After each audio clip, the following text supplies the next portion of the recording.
Good evening, everybody. Welcome back to the Captain Logan Show. I am Captain Logan. Right behind me is Brandon Grimm. And look, it's my wonderful chat moderator and producer and logo maker and a million other things, DJ Martinez. Hello, DJ. Sorry. Can you hear me? You're muted, but I can't hear you. You're like breaking up. What? Maybe it's because I've got music playing again. That seems to happen. Okay, can you hear me now? DJ? DJ can't hear me now? That's weird. I can hear that. You can hear me now? Yeah. It was like, it wasn't, I could good? tell you weren't muted because I could hear like a...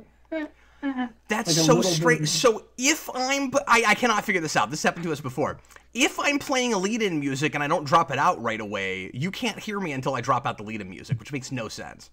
Yeah, because I can't hear the lead-in music. Yeah, that shouldn't make any difference at all. And I have done shows with people where I've had the desktop audio muted, where I'm listening to music that nobody can hear just because sometimes I like to listen to music when I'm doing a show. I bet nobody knows that I've done that before, but I'll listen to like entire TBG albums while we're sitting here doing a show. But anyway, new tidbit of information. Welcome, I didn't even know that. A little inside baseball, yeah. That's how I get in my comfort zone. Anyway, everybody, thanks so much for being here. Welcome back to the Captain Logan Show. We are broadcasting live as always. We have no plan except for whatever plans you might have for us. Please be Please be kind. Please be kind. Tonight we're going to answer whatever questions you'd like us to talk about. We're going to do a little bit of video game news. I know very little, but we're going to talk about what I do know, and if you guys might be able to give us some news that we don't have. There have been several game announcements in the last couple of days. This is around when E3 usually happens, and that is not happening this year as far as I understand because of the quarantine, but also it wouldn't matter for a lot of companies even if it did, because a lot of people are pulling out of E3, and Dan and I didn't even do an E3 show last year. I think 2 or 3 years in a row we did E3 shows, and we didn't even bother with it last year because Nintendo wasn't there, and or was it Nintendo that wasn't there? It's been so long, I don't remember now.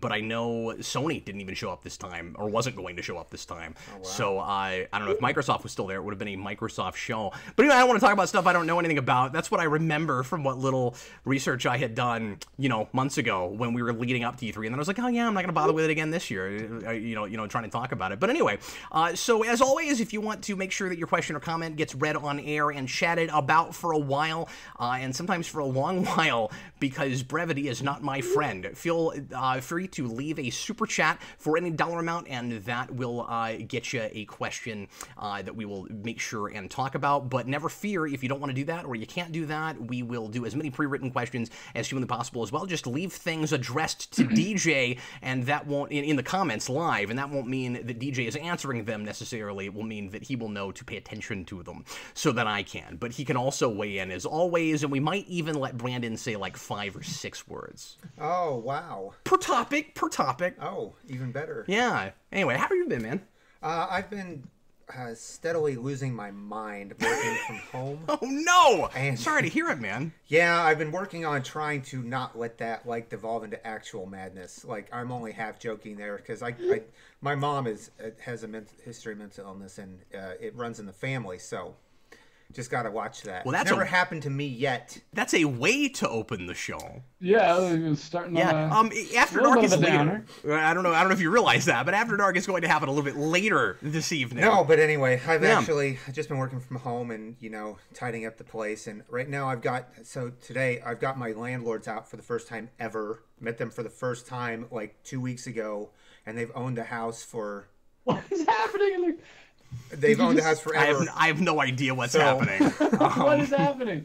Sorry, Brandon. This is unprecedented. No, I had to play music at high volume to drown them out today, so that's where I was going with that. Now, is $150 in Canadian money like $10? Is it like $19? Yeah. Okay, well, I'm gonna try not to cry, and I'll just do the level best I possibly can. If you leave a triple-digit super chat, I'm wondering what kind of brilliant answer I'm supposed to be giving. Now I'm starting to wish that I had some kind of cool top super chat goal thing that I could have done tonight. Like a week or two ago, we did like, you know, if you have the highest dollar amount of the evening, you get this cool thing. I don't even remember what it was we did. Oh, you got to choose. It was a couple weeks ago. You got to choose what we watched on After Dark because we did a blind commentary. So I don't know. DJ, if you think of anything cool that we could do for these guys, let me know, because that's nuts. But anyway, we should. Well, Brandon, I'm sorry you're having some difficulty. That's okay. I'm dealing with it at your place and stuff. But I hope that you can find a little bit of catharsis coming over here and doing whatever we're doing here. That's why I like coming over, because you're cool. Oh, thanks, Everybody man. else is cool. Like the channel is doing really great right now, and I like getting out of the house. Well, we love you having you involved, so thanks so much for being here and hanging out with us. Absolutely. And everybody loves you on After Dark. You've become like everybody's favorite thing on After Dark. Well, I appreciate that to those of you out there who enjoy my. I'm trying company. really hard not to go to mascot. Yeah, what do you call I'm it? trying not to go to Dark mascot. Brandon is the After Dark Do mascot. I need to wear some sort of like giant? Like weird head, like big creepy bug-eyed head? Well, It would be come like up with something. it would be your face, but with giant eyes. But wouldn't it have to be like? Well, Like a maybe. foot soldier, like a Yes, like a 19 like a Ninja Turtles foot foot soldier, and with the like bug lines in it, you know, Could I it's get like a- segmented bug eyes. Could I just get like an old timey diving helmet? Sure, yeah, but then you'd have the risk of everybody calling you Black Manta, I suppose. That's true. 'cause he does Especially look if you like made that. it like a football shape. I still love the way we got to the. I usually hate this, but I love the way we got to the origin of Black Manta's helmet in the Aquaman movie, where he accidentally busted it open and then he had to just kind of like, you know, meld it together. Like I thought he was gonna duct tape it together, and then it just became the shape of the helmet. It's freaking That's hilarious. Kind of funny. Yeah, I thought that was hysterical. You have to watch that. It's insane. I enjoy it, but it is insane. Anyway, well, we better go ahead and start jumping into questions. I'm stalling a little bit because that's crazy, and I don't know what to say to it. So anyway, but we're gonna get to as many questions as humanly possible tonight. Let's chat about whatever you guys want to. And once again, After Dark after this show tonight. So we'll take a 10 to 15 minute break and then come right back for the patrons. So if you're not currently a patron but you'd like to watch that show, it's our uncensored crazy talk show. We do, or I say talk show. It's more like a variety show.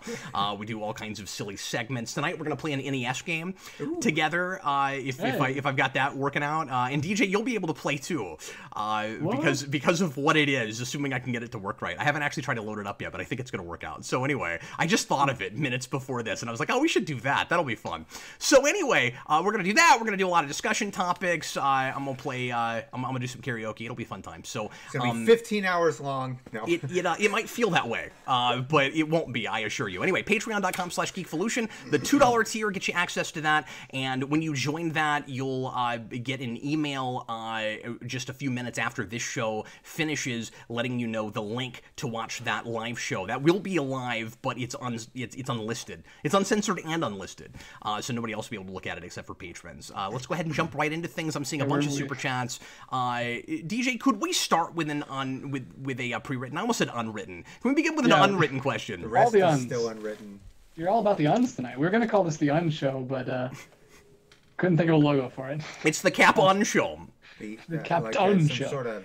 Then everybody's gonna think we're just. Here we go. Onion. Here we go. Then everybody's just gonna think that we're talking about the UN, like it's a political show, and it's the UN show.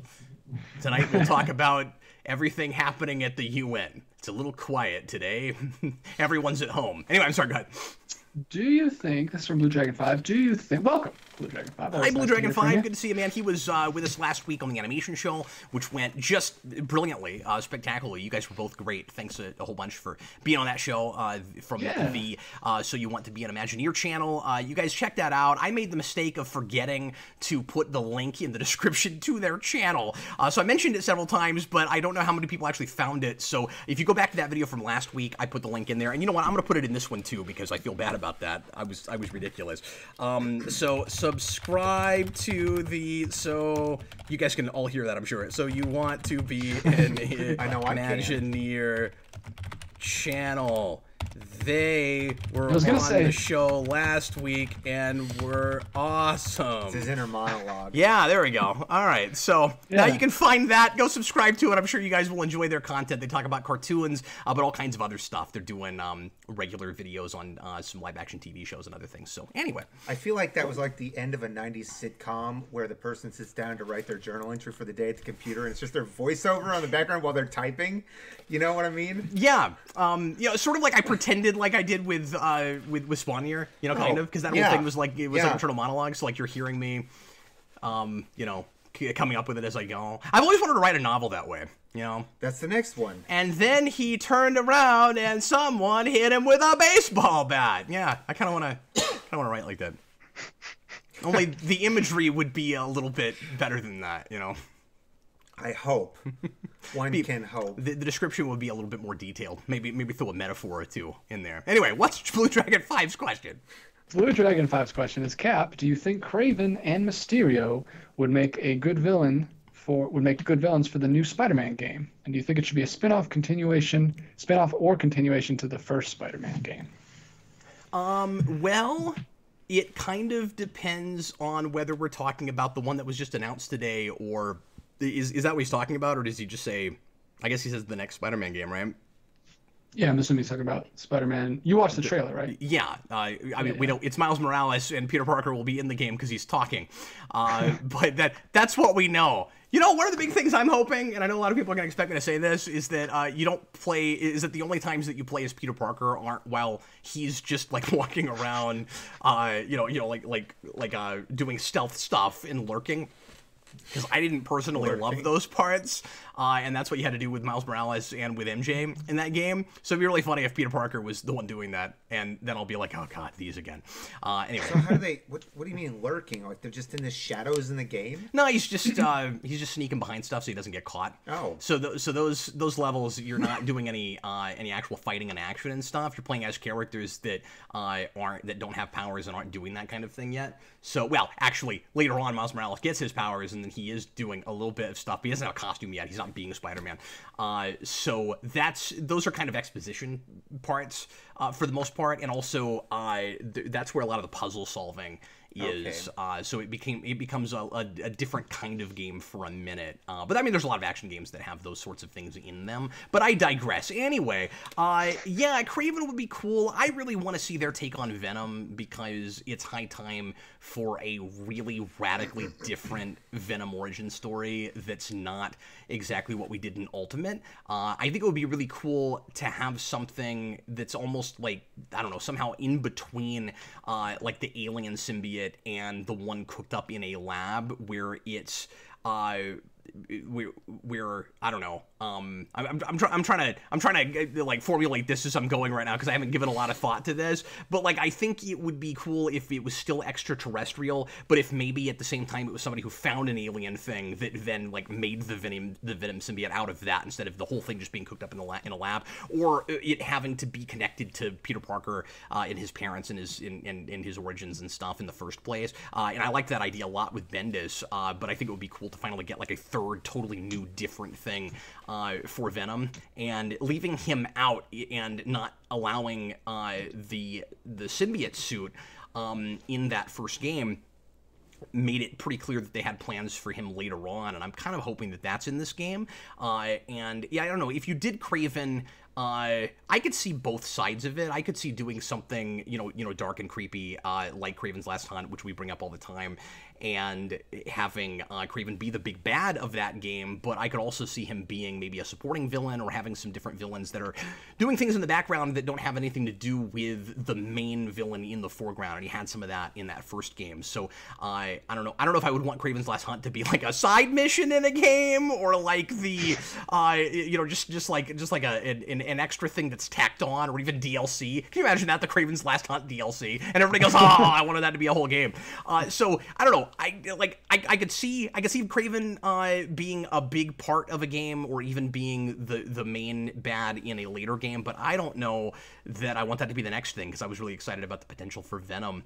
But also, I don't know how I feel about Venom being the main bad guy for the Miles Morales game, if that's what we end up doing. Although you could give him the Venom suit, and that would immediately give you some variation, and maybe move forward and do something a little bit different with it. So. I don't know, but I'm still holding out for Venom, especially because it's been a long time since Venom was a real bad guy. He's been an anti-hero for so long. And I love him as an anti-hero, and we finally got that right in the comics, but it'd be nice to go back to basics, finally make him a bad guy again. Yeah, well, let's go ahead and jump into this $100 super chat from Brian Uhl. Thanks, man. Brian Uhl's new name is Brian. Well, let's see, I haven't read the question yet. Hey, Cap, what is your personal favorite rewind that you have done? Whether it be the one that you feel you did your best work on, or the one you had the most fun making. Also, what would be your least favorite? Thanks for all you do. Thanks, man. I think we've maybe answered this before, so I'll try really hard to give to give a fun answer. But I go to RoboCop a lot. I know I bring that up a lot, and that's on my mind right now because I just recently put out the RoboCop 2 rewind. So, quick plug for that, I guess. But I really enjoyed making that review because I just kept thinking of more and more really interesting nuances that didn't occur to me while I was watching the film as I wrote that rewind. I had that with Terminator 2 also. I guess I have this thing where I really enjoy writing about AIs and like robots who kind of show us what it means to be human while they're not human, but I don't love watching that stuff as much as I like writing about it. So I'll watch a thing where those are the themes, where, we're finding ourselves through our creations, and, it's also very often, especially in something like Terminator, it's very often about, human hubris and us accidentally destroying ourselves by creating ourselves again, that kind of thing. And that's really fun to write about. But a lot of the time when I'm watching it, I'm not enjoying it as much as I do when I'm finally sit down and write about it. So with RoboCop, I watched it once and was not all that into it, and then I did a horrible commentary with Eric. Eric was great, but my part of that commentary was horrible because I did not really get that movie. And then I watched it a second time and I was like, oh, this is like a real honest-to-God satire. Like, there's so much interesting stuff here. And then when I sat down and wrote about it, it was really fun to write about. I think the most fun I had with a bad movie was probably a tie. Well, it might be a three-way tie. I love doing the bad movies. It's really fun. Son of the Mask is a big one, which isn't up right now, but the audio for that will come up soon. I need to get that back up on YouTube. And now that I'm doing just audio only again, which I know for some of you guys boo, but that's what I've had to go back to, and it's going to be permanent now, I think. I don't think I'm going to go back to the stills. Yeah, you talked to me about that a few times. And, well, it's a decision I kind of had to make. I didn't have the extra 15 hours in my week to get that edited, and after 2 weeks after writing RoboCop, I went, screw it, I need to finally give these guys the review, and so that's part of why I did that, but also I've had more copyright issues lately. The Jurassic House video was a nightmare. It took me a week to get that uploaded because I tried to use stills for the first time in a long time, or sorry, I tried to use footage for the first time in a long time, and I was not able to do that very effectively, so the video you guys got is a little bit lame compared to the one that I initially made. It turned out okay, but I was pretty happy with that initial product, and it sucks that I couldn't post it. Product? Yeah, I've got it, but there's nowhere to post it. Well, no, but I'm just curious if you kept it. So yeah, well, I mean, I wouldn't delete it. I worked really hard on that. So yeah, I've got it, but that makes sense. Anyway, so there's that. But I just wanted to mention what I'm doing with Rewind at the moment. But so the Son of the Mask audio will come back up soon. That's gonna be not as cool also without the stills. I don't think I used any footage in that. I don't remember. But that movie is just so insanely bad. A lot of that review was me just trying to figure out how to be articulate. Like I opened that video just going, oh, what, huh? And then I tried to make the rest of the video not that, but it was really difficult. So that was a fun challenge, I guess. And then there was also the Underdog review. That was fun to write about. That's like the consummate, crappy give everything in origin kind of movie, like things that don't need origins. Like the thing I said earlier about Black Manta, except not clever like that kind of was. And then also Ninja Turtles coming out of the Shells tour, I enjoyed doing a whole lot. As far as better movies than that and good movies, I was back in the day. I think my favorite was Watchmen. I think I could do a better job of that if I went back and did it now. But that was my first real big kind of research rewind. And then Dark Knight Rises, I was really proud of, and that was a movie. DJ is really sick of me talking, so he's got to get going. We'll see you later, DJ. That's fair. Agreed. Anyway. Has returned. So there was Rises, which was a movie that I was really intimidated to do because I had a lot of issues with it and didn't care for it when it came out.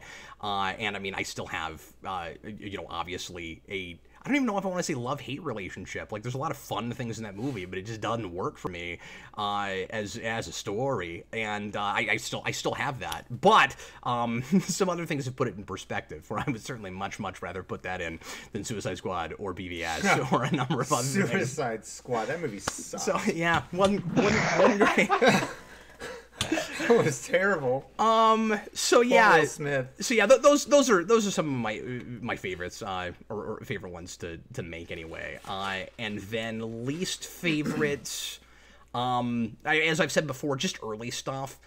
Stuff that I wish that I had spent or was able to spend more time talking about. That was back in the days of 10, 15 minute YouTube videos. I wasn't able to do as much. I could make several parts, and that's what I did with Watchmen. But I did that with a few things. But like we've joked about this, DJ. I would have like a 17-minute video that I would have to cut into 2 parts because one was 2 minutes longer than 15. So there's a few like that early on. But also I was wet behind the ears. I was new to this. I've gotten more and more thorough as I've gone along, and it didn't start off as the in-depth analysis. It was more of an overview idea, and I just realized that I was not as good at that as I was the kind of story analysis that I was doing in college. I was kind of trained for this in a really weird way, and so I started just kind of letting myself be loose. And I would apologize. You guys will remember if you go back far enough that I would do a 20-25 minute video, and I would apologize for the length. And I would always have comments where people were like, "No, there's a bunch of stuff you didn't touch on that I wish you talked about." So I made it a lot more of a. I'm still streamlined to the degree of I'll kind of pick a major topic and spend most of my time talking about that. But I'll touch on a bunch of other stuff around it. So like if even Batman Begins, which is a review that I'm happy with, I'd go back and talk about some characters that never came up. Like I didn't talk about Alfred hardly at all in that review. I didn't talk about the relationship with Rachel very much. Those were almost like video essays before we were really talking much about video. The video essay has become kind of all the rage now, and that's what Rewind essentially is. But I always wanted it to be that and a review, and those early ones were either like a overview where there wasn't as much analysis, or it was analysis of like one specific thing, and I would touch a little bit on criticisms of larger things or a critique of larger things, and then I get to the end and give it a rating. And now it's it's a lot more than that. It's a lot more comprehensive, I guess, is what I'm saying. So anyway, so those are some things. Yeah. If I may, you have just reviewed your former reviewing self. So you kind of have reviewed the reviewer here? Well, kind of. I mean, I was only critical of certain things because the guy asked me to be, but this is more just kind of like revealing a process than a review, really. True, right? But I think it still speaks to to stuff you've done in the past as well. Yeah. I give you top banana. Oh, thanks, man. Anyway, this has been far too self-indulgent for my taste. So what else you got, DJ? Well, next up has nothing to do with you. We got a super chat from Tony Suarez, and he says, best streaming service. Short and sweet. He's probably the guy who asked this last night on the Sonic Blue Spheres stream. That's right. I played nothing but Blue Spheres for an hour. Because we cut your cartridges. Well, I didn't do it on a cartridge. I did it on an emulator. But I'm sorry, what, DJ? Could have. You just answered it. I was asking how you did that, but I could not have done that with my current setup because I don't have a capture card that allows that right now. I'm supposed to get one from Dan's, but he still hasn't sent it to me. So anyway, he said he had an extra one, and I haven't gotten it from him yet. So I haven't been able to do those kind of streams yet. So yeah. I would have just gone out and bought one, but he was gracious enough to offer me one, and then we haven't gotten around to doing that. I was at Micro Center earlier today. So Yeah, well, and I bought a couple from them, and I just have to look deeper into which one to get. Well, I know which one to get now. It's the one I'm supposed to get from Dan's. But I've got one that's good for recording, but I cannot for the life of me get it to work for streaming. And I'm not the only one that's had that problem with it. So it's a few years old at this point too. So anyway, but best streaming service. Right now, I'm gonna say is probably Disney Plus, and as much as I hate that Disney is kind of taking over everything and has come up with another way to yet again get closer to cornering the market on things, I can't deny the quality of that service. And I mean, if they want to rule the world, they're doing it in exactly the right way, DJ. Like they're giving us quality stuff. It's hard to say no to. It's sort of like you don't want people listening in on your phone, because we know that phones can allow entities, especially whoever your service is, to maybe do that, and yet most of us aren't giving up our phones. It's the same thing with Disney. Like we're kind of it's a non-hostile takeover. We're kind of allowing it right now. But anyway.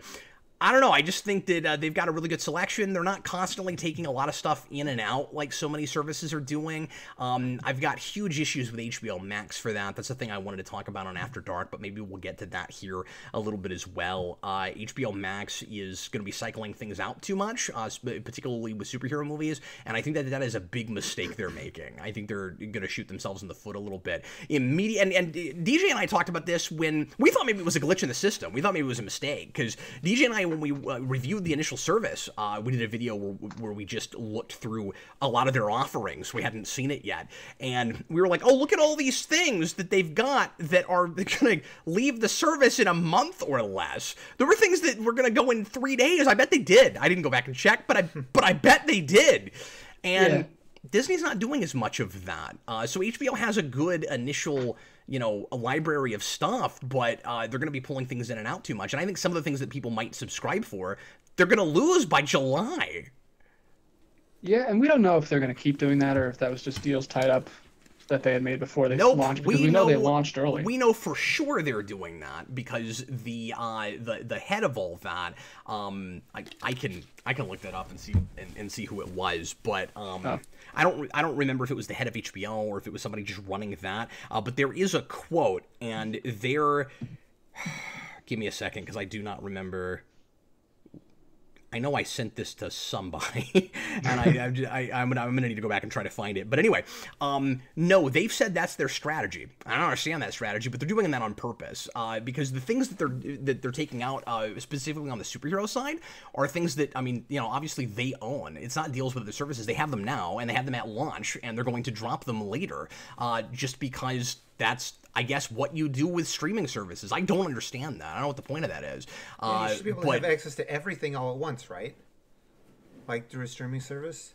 Well, at the very least, whatever you're going to offer, I just don't see the point of dropping it off. Like, it...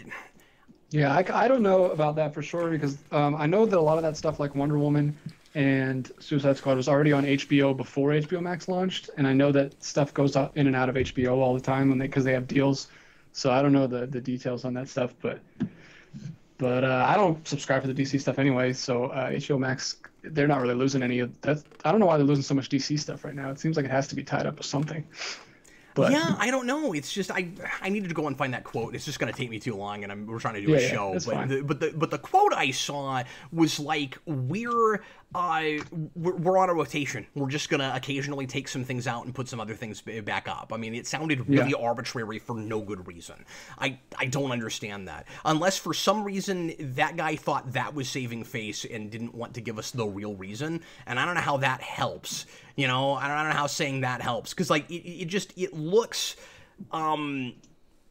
like you're like, withholding stuff just because you have control of it and you can, like, somehow. I don't even know what the strategy is. I'm trying to work this out in my head and try to figure out. It's like the Disney Vault, the old Disney Vault, where they would like release it and try to get everybody excited about it. But again. that made, yeah, okay, maybe that's what it is. Maybe it's to get new subscribers that didn't know you had that in the first place, and so then you put it back up, and then people that weren't in the know in the first place, but oh, they're getting this now. Well, maybe that's what it is. Because I was gonna say the Vault thing, as much as I didn't like it, made more sense because every time you did a new release, the collectors would buy it, and so. You know, you just keep periodically re-releasing things, but then not keeping things in print, so that if somebody new wants it, they have to buy it, you know, the new one, because it hasn't been in print for a long time. So I guess that's the digital version of that. Because I've been trying to figure out that, I think you've nailed it there, because I've been trying to figure that out for years, where I'm like, why wouldn't you just leave everything up that you have? Wouldn't that help you keep people? And then the way you get new people is just put up new stuff? I guess that makes a lot more sense, though. So anyway, but I also like Disney's player more so far than HBO's, although it was buggy for me at the beginning and it's not anymore, so hopefully the same will be true of HBO. One thing I don't like also about HBO Max, I'm kind of talking about how Disney is the better one just by giving you bad things about HBO Max. But I've been exploring it more lately, and so I wanted to use this opportunity to talk about it a little bit. When you watch TV shows, at least on a browser, I haven't looked at it on a device yet besides a browser because it's not on Fire Stick, and that's the thing that that I usually use. Well, I'll have to send you a link. My wife figured out how to put it on our TVs. Oh, sweet. Cool. So anyway, I figured there was probably some kind of a way, but it's not, you know, they don't have like a standard, you know, app for it. Yeah, she found something and she downloaded it, and whenever we click on the HBO Now app on our Fire Stick, it goes to HBO Max now. Oh. It's pretty cool. Okay, sweet. Well, that's exciting. But anyway. And it works great on TV. Sorry, go ahead.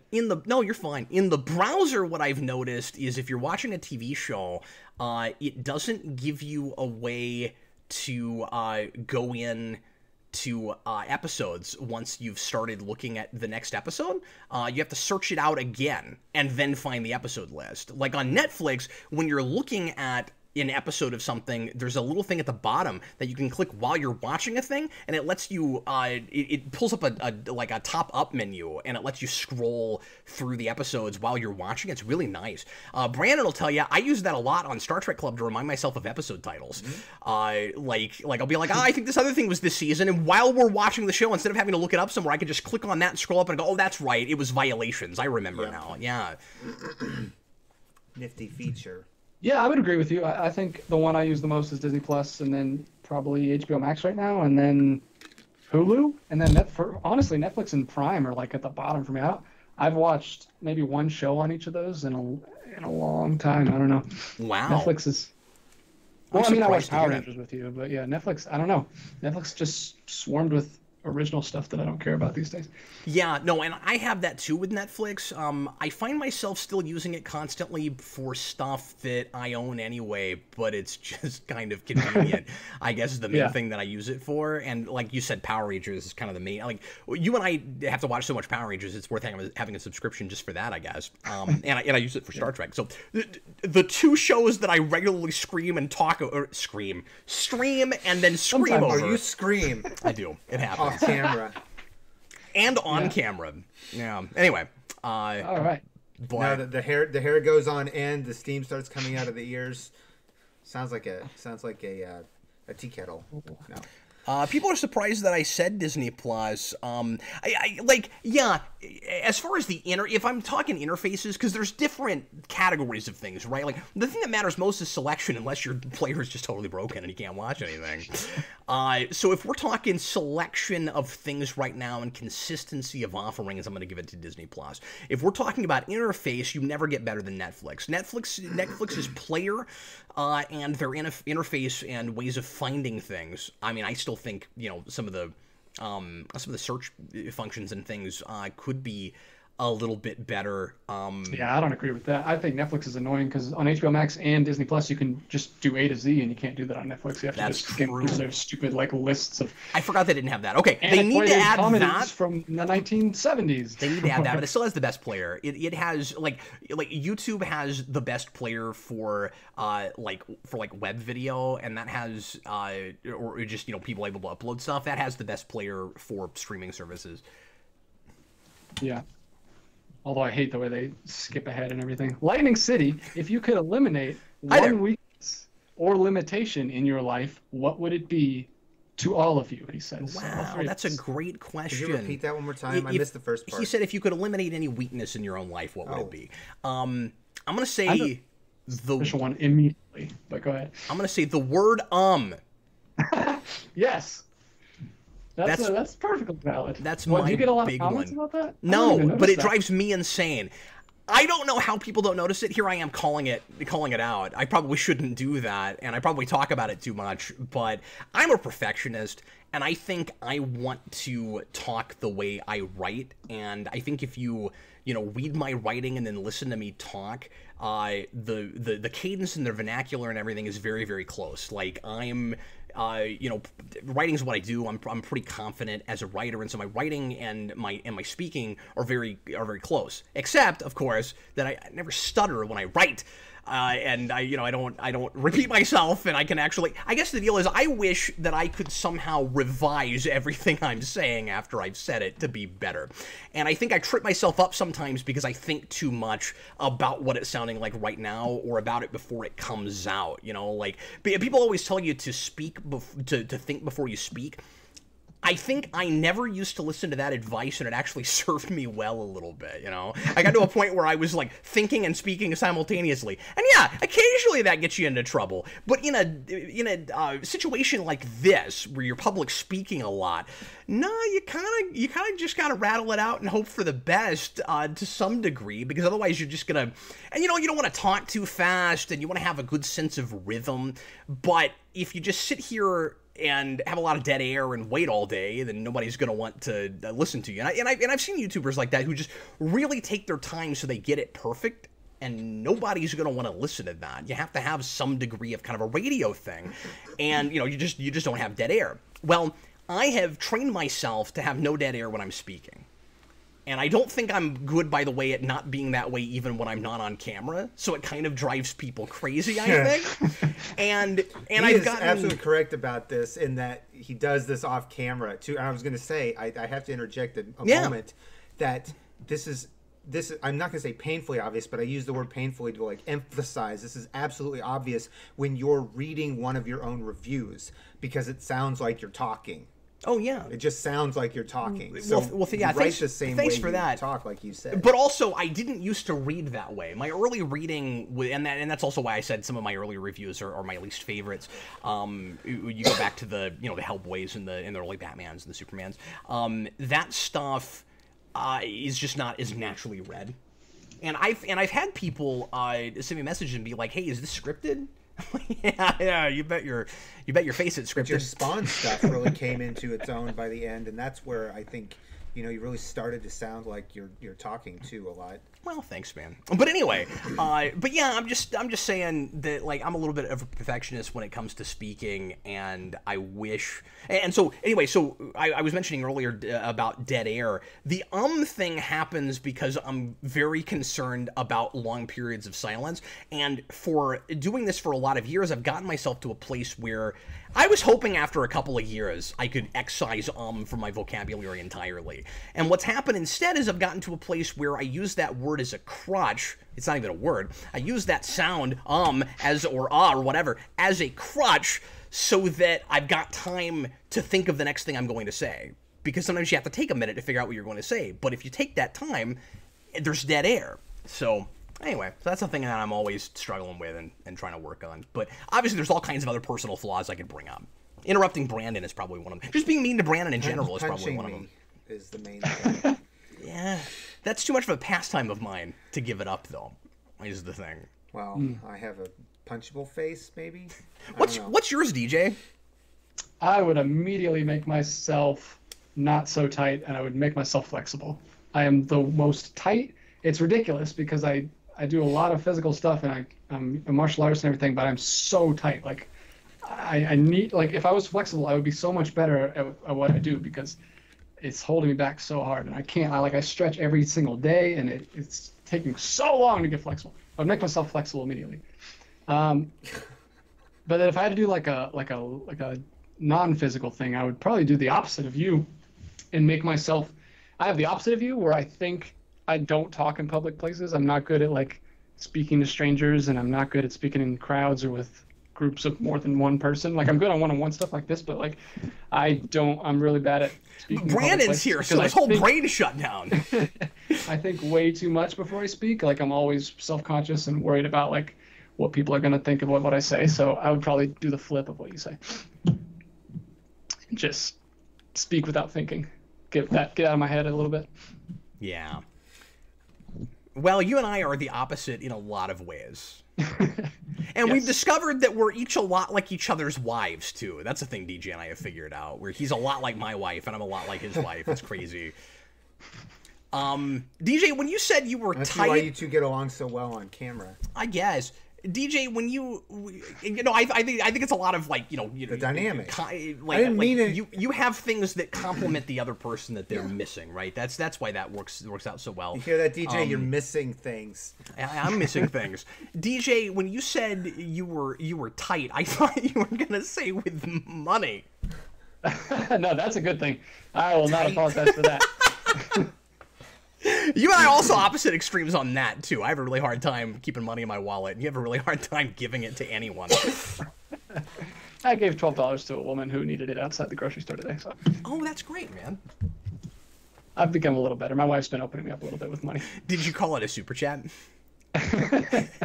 She needed a cab. She was like $12 short to get home. Like she had walked there. I was like, "Yeah, here's my super chat. You're like, I'll give you $12, but you gotta stand here for 5 minutes and answer this question. And it's not rapid fire because I gave you $12." DJ on the street.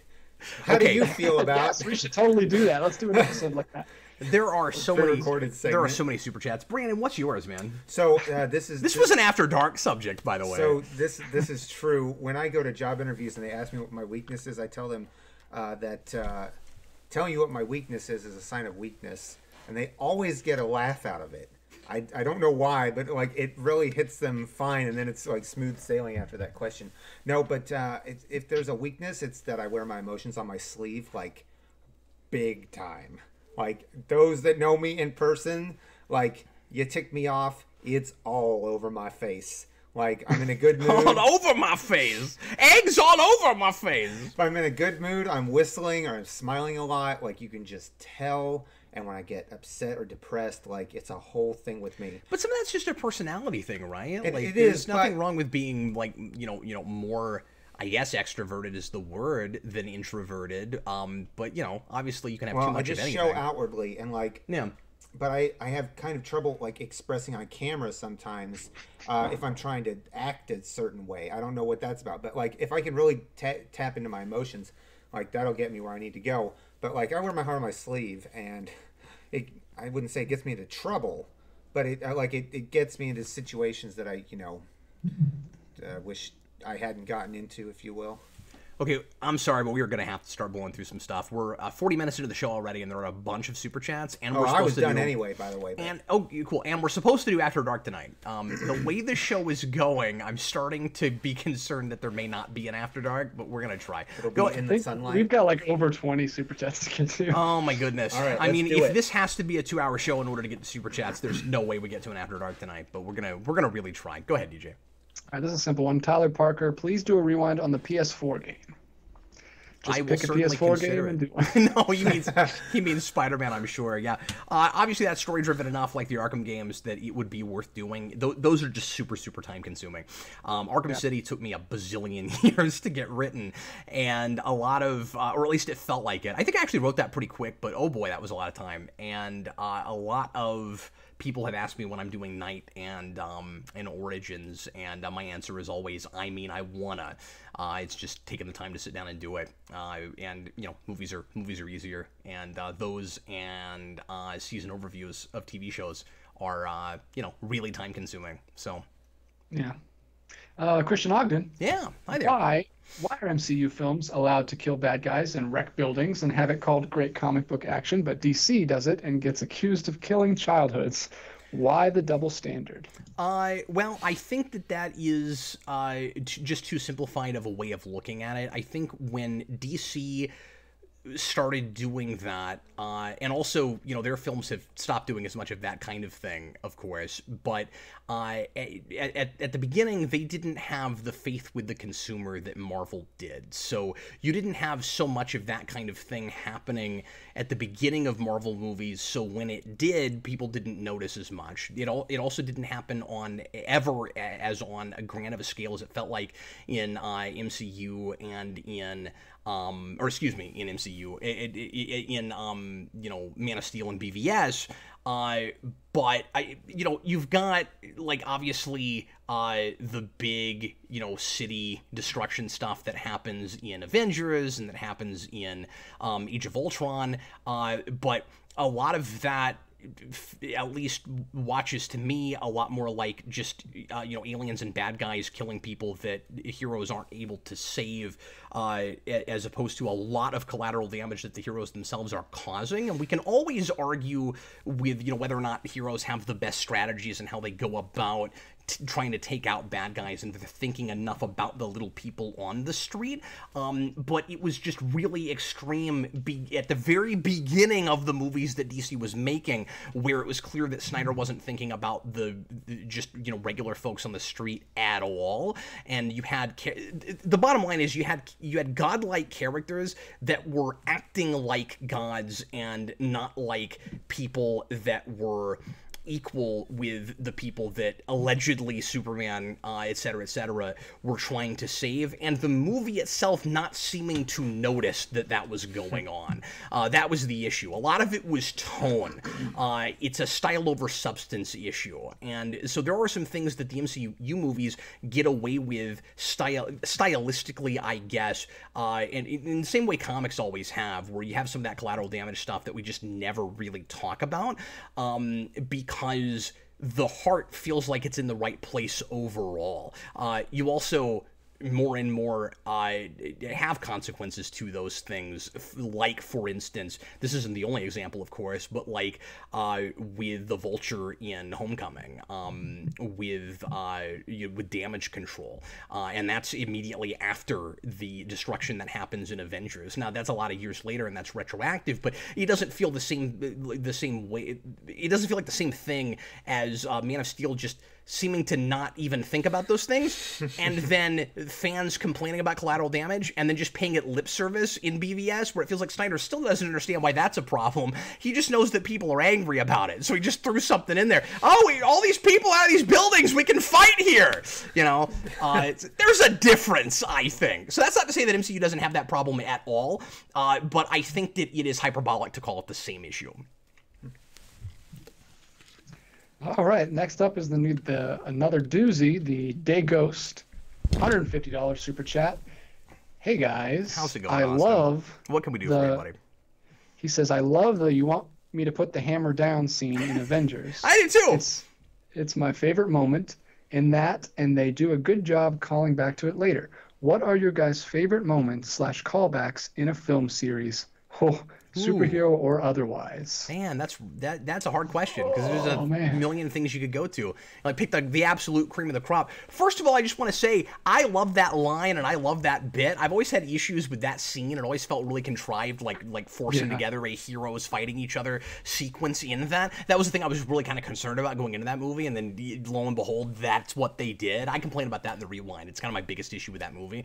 It's a wonderful movie, but it does struggle to make that happen. It feels like, oh, the superheroes are going to fight and everybody's going to be so excited in the audience, and we kind of contrived that. But that moment is great. And I say that all the time, by the way. Just the other day, I don't remember the context, but I've had myself saying, do you want me to put the hammer down? Best moments in superhero movies or any kinds of... Does he just say... Series. He says series. In a series of movies that just, like, get you all pumped up. Other movies. Oh, specifically ones that are called back to in other movies? I mean, that's the way he explained it. He said he likes how they call back to that part in that movie later. He says, what are your guys' favorite moments / callbacks in a film series? Yeah, well, and what's really okay, and if we're talking about those, that's more specific, which is nice, thanks. But if we're talking about those, that gets really interesting, because some of them get beaten like a dead horse to the point where they stop being my favorite. right? Where like Well- at one point, you have this with Terminator really hard, right? That's on my head in my brain because we just did a commentary on that a couple weeks ago. It's on his head. Austin and I did. It's on my head. It is on Terminator his head. is on Wow. my head. Who would have Wow, thunk? look at that! Just whipped it right Who out. would have thunk? But you can't miss that opportunity. But you have things like, Come With Me If You Want to Live and I'll Be Back, and those are great crowd-pleasing, memorable moments, and then every single movie has to do it. It's obligatory. So I would never think to go to those as my favorite moments in even that first Terminator, because not only is it the obvious thing to go to now, but also that franchise cannot stop saying that. And so... Wish they had got I I'll Will come Find back Him in every later. DCU movie. Oh, that would be the best. I will find him. Yeah. I wish they did that too. And then you get things like mass hysteria and Ghostbusters. It's like, well, everybody always says that. Like, of course you have to. That's a big deal in that movie. So now if you come out and say it, it's like, well, that's the obvious one. Can you pull Yeah, something they else? can't be subtle. They can't be like the big takeaway from the other movie. It's like, of course, I don't know. I can only think of one right now, and it's weird. When they go back to the house in Dawn of the Planet of the Apes, and you see his sketch of the window. Yeah, oh my gosh, the that's window. pretty good. Oh, makes me cry every time. Those movies, dude. That's a great answer. Sure. Yeah, I mean, if we're just talking about great callbacks in movies or even setups and payoffs, this is a movie that DJ and I are going to do a commentary on soon, and then I'm going to do a rewind on. But you go to Willy Wonka and the Chocolate Factory, and the thing with the ever-loving Gobstopper is really good. Or Everlasting, excuse me, Gobstopper. Ever-loving at the end where that comes back, that's really good. And the schnozberries taste And like and the schnozberries. snozberries taste like snozberries. That's fantastic. Somebody mentioned Carl Maxey in the comments on your left from Winter Soldier coming back later. That's a really good one. If I'd thought of that, I might have said that. The Tony Stark not having a heart thing and just that motif going all the way through those movies. That would be my big MCU one probably. Obviously, Endgame is all about the callbacks to a lot of people's chagrin, but it has one of my favorites because I think even a lot of people that don't like how much that movie is MCU's greatest hits and kind of patting themselves on the back for having a lot of continuity and being able to go back to it with time travel. I think even a lot of those people really like this scene because I've talked to folks like, well, I don't like all that, but I like this bit. And this was one of my favorite things in that movie. You've got Star-Lord redoing the credit sequence. But without the credits this time, where you have War Machine and Nebula standing back and watching him, and War Machine goes, "Oh well, he's an idiot," and he's doing that dance from the beginning of Guardians. I love that. That's fantastic. I forgot all about that. I need to watch that again. I haven't seen it since the theater. I saw it once. It's very funny. The Why Do We Fall Bruce thing with Batman Begins. That would be that's maybe a big one. Yeah, this is a hard question, man. I could do this all day, and I feel like I'll never land on like the best one. Oh, I got one, Mr. Anderson, The Matrix. That's a big one. Good one because he says it that whole movie, and also it's just wonderfully thematic. It's a wonderful thematic thing because it kind of it kind of gets you to the end of Neo's character arc. He's not Mr. Anderson anymore. He's found himself. He's Neo, and then you get that last time when they have that big fight in the subway train when he walks out and says Mr. Anderson again, or at least that big bombastic time he says it, because that's actually not the last time. He keeps saying it. It keeps going because he's trying to force him to continue to be part of the system, even while he himself is trying to get out of it. It's fantastic. Wait, were you saying I could do this all day? Literally, or were you talking about Cap? I was actually just saying I could do this all day. Well, I was not. One. That is no, that is one. That's true. I didn't know was one for the longest time. I didn't do that on purpose. That's funny. It's a first double Avenger one. when he gets beat up by the bully. I didn't know that. I thought that was just a line people like. He does, yeah. But I was not thinking that just now when I said it. All right, cool. Well, I like that question. That's a great question. That was a wonderful question. Thank you so much, Austin. I appreciate you, buddy. Super creative. We like creative questions around here. We've been doing this a long time, and we haven't heard that one yet. That's true. We haven't heard that one yet. DJ's counting down the days where the show's still gonna be viable. Every week he's like, I don't know if there's gonna be another week of this. Every time we'll see you again next week, I just see this look on DJ's face where he's like, I mean, if the questions aren't all exactly the same. Okay, hey, well, I am the voice of the people. Don't let this man besmirch my name. I am the moderator. I love the people. He said the other day, he was like, I think this is going to last to 107 episodes. I'm like, DJ, we're doing 104 today. No, I'm kidding. He didn't say that. All right, from DTW. Wait, was that last question to everybody or just to Cap? I don't know. You can try to answer it real fast, but I mean, I don't think After Dark's going to happen tonight. I would just say that I have to go with my favorite movies, Back to the Future. They have wonderful callbacks in that, and I think one of my favorites actually like Great Scott. Anytime they say Great Scott, and then in the third movie they switch, and Doc says, "This is heavy." It's yeah. And like the best ones in those are the ones that you kind of forget about because it becomes so formulaic with it. Where it's all about Marty constantly experiencing the exact same things and then a lot of the same dialogue coming up again. So I think the best callback, or I should say, because there's a difference, right? You got callbacks to things, and then you have intentional setup and payoff. And sometimes it can be hard to tell the difference, and those are some of the best. But I think my favorite, you don't see it coming because you kind of forget about it, is the bulletproof vest at the end of 3. Because that ends up being one that we actually use in every movie, but it's set up to then be used in 3. And in 2, it feels like, oh, okay, that's cute. You're calling back to the bulletproof vest that you had at the end of the first movie. But then it turns out that was actually setting up one that we do in 3 because he would have never thought of that. He didn't think of that because Doc Brown had one. He thought of one because Biff was watching a Western with one, and he's now in the Old West. No, that is the best one in that whole franchise. Right. I've just now decided that's the best one. You're absolutely right about that. It's great. All right. So we answered the question. There you go. And yeah, Blue Dragon 5, the bulletproof vest at the end of 1 is a beautiful reveal, but the way that ends up working out as a motif is friggin' great. Anyway.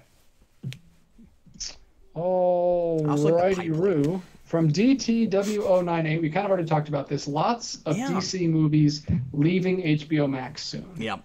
So yeah, I wish I had pulled up the list. It's like Wonder Woman. It's Batman and Batman Returns. Both are leaving. Yeah, those are leaving. But for whatever reason, they're doing the exact same thing that they did on DC Universe when it started. Where it's like, and there go most of the Batman movies. They're leaving Joker, which is not surprising because it's newer and they're trying to get people to come into the service with that, I guess. I guess. But like I said, I don't fully understand that strategy. I'm not totally sure why they're doing that. I guess the big thing for me with HBO Max is it's a mistake when people are already confused by the service and what it is. I don't know the numbers because, of course, they're not releasing them, and I don't think anybody knows how well that's going. Like a couple weeks ago, DJ, we had a comment from somebody who was like, who asked a question, and it started with, well, now that the HBO Max service is failing and disappointing, doing horrible for them, and I'm like, how do we know that? Like, where'd you get that information? So like, if that's happening, I can't find a source for it. I don't know that, but it wouldn't surprise me if it's underperforming and not doing as well as they expect. And I can't see how it could possibly be doing the guns they want it to. And clearly they're trying to compete with Disney Plus. You can't tell me that there's any competition or that there's anything like the competition that they want there to be anyway. I'm not saying that they're not a player, but they cannot be anything like on the level that Disney Plus is at, especially because this is not their fault, but they weren't allowed to do a price point less than $15 because of contracts they had with cable companies. And so they're forced to stay at that $15 tier. They had to stay at, I don't know how the contracts were worded exactly, of course, but for whatever reason they had signed contracts that said that they wouldn't lower their prices on the streaming service that they had already, and that extends to HBO Max. So because HBO was already $15, this has to be also. And if only they had their service at $8 or $10 in the first place, they would be more competitive right now. So that's part of it too. So I wouldn't be cycling things out when people are already confused. Like I've been hearing a lot of people say this that actually know what it is, but I've been having this experience too. I can't explain to people what HBO Max is. Everybody's really confused. Like, why does it have all this kid stuff on it? It says HBO, and people are confused. And it was just the worst possible branding. Anyway. Oh, okay. I can't wait for this question, guys. Bella Ack. All right, sluggers, tell me your most embarrassing moment with a girl. Also, Brandon, you look like a passionate kisser.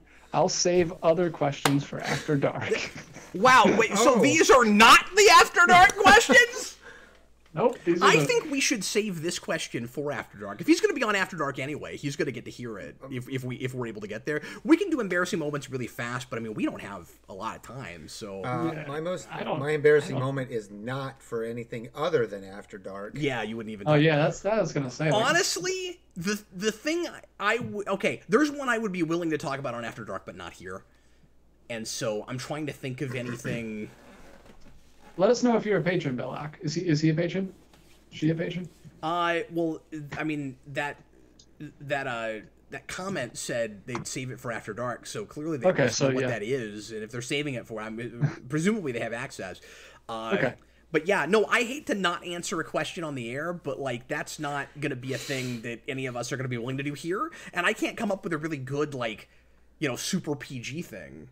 Can you at least tell us if you're a passionate kisser? I can tell you an embarrassing moment involving a woman. I was at this concert. I mean, I'll try to, too, if I can think of I was at a concert down in Kansas City, Missouri, and it was at a bar, and I was with a friend of mine, and I don't drink, but I was his designated driver, and we were standing, and the music was really, really, really loud, and I'm standing on the left side of my friend, and there's this woman who's a couple feet away from him. The music's so loud, I decided to let out a belch. So I belched, and the woman who was like 4 feet away from me heard it. She turns to my friend. She goes, sexy. And he goes, I know, right? And I was like, oh my God. No, oh my God. I couldn't believe it. The music was so loud. I burp really loudly. When I burp on purpose, I burp really loudly. But okay, can you read the question again? I want to see if what I'm about to say works with the wording for this. Yeah, it's not actually very specific. He just says, "Tell me your most embarrassing moment with a girl." A girl, or can I extend that to a woman?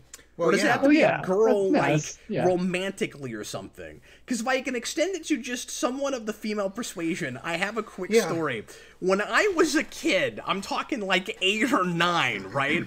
I was in a grocery store with my dad. And, of course, or maybe I was even younger. Maybe I was like 7 or 8. I forget. But, of course, I'm a little kid. I'm short.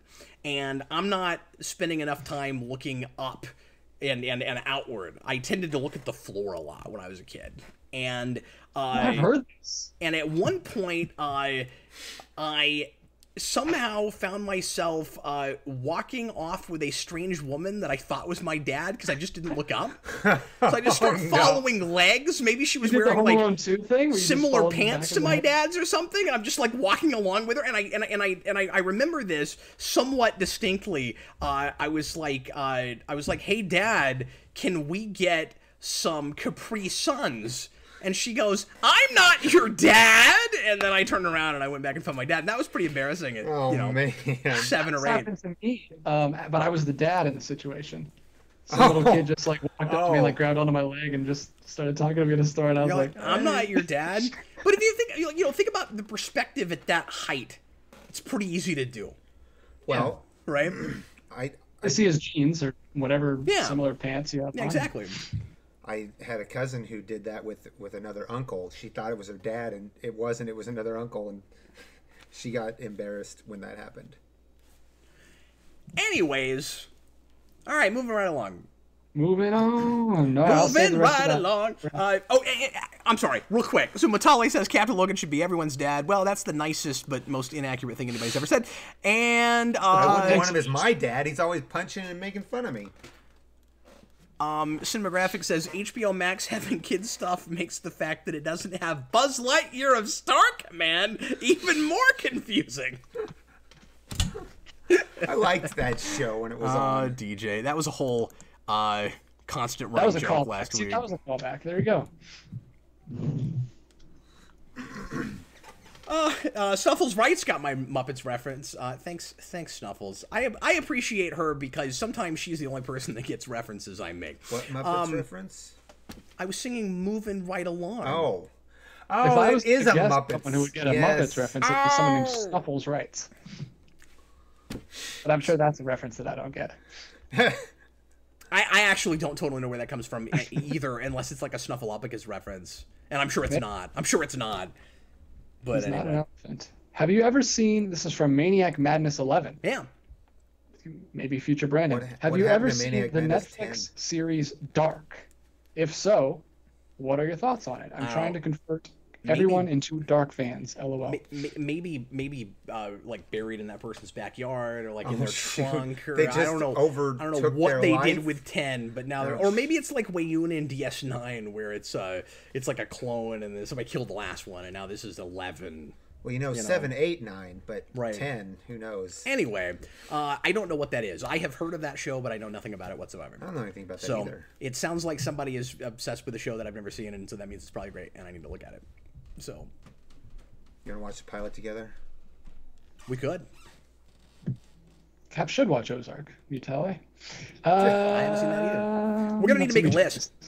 And you know, one thing I've considered doing, and I just don't have time for another show, but I think this could work and be cool. One thing I've considered doing is a show on pilots.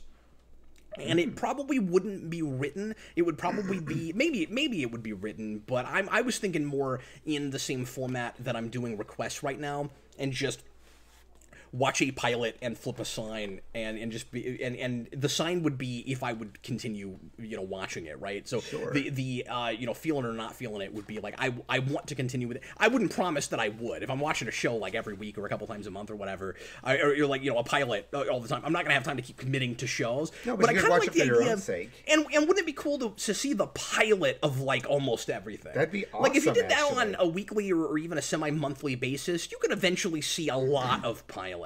And then you could maybe let people put in requests, or you could like take polls and like, it wouldn't necessarily have to be like I could do some from Patreon and make that the Patreon requests, or some of the requests where it's like if you request a pilot is on that show. But I could also do some. See, we're always just planning things here, but I could also do some polls. I think that could be fun. That's an idea I've had for years You could do that I'd love to pilots do. and stuff you've seen too. But I just I could. I think I'd mostly do ones I've never seen. Right, but you throw one in you've seen before and say, hey, if you've never seen this show, like, here's a pilot. Yeah, or here's a pilot for a show I love, but it sucked at the beginning. I can't believe I did keep watching it, right? And you could talk Right. about pilotitis and what I mean when I say that. and- Pilotitis, that's good. Yeah, it's a thing I've always wanted to do. I think it would be really cool. I tried to do something kind of similar with comics when I was doing the #1 show, and it just didn't get a lot of bites. People didn't seem real interested in that. But I think the pilot show, I just think the pilot show is a cool name for a show. I don't know. I think The Captain that could Pilots. work.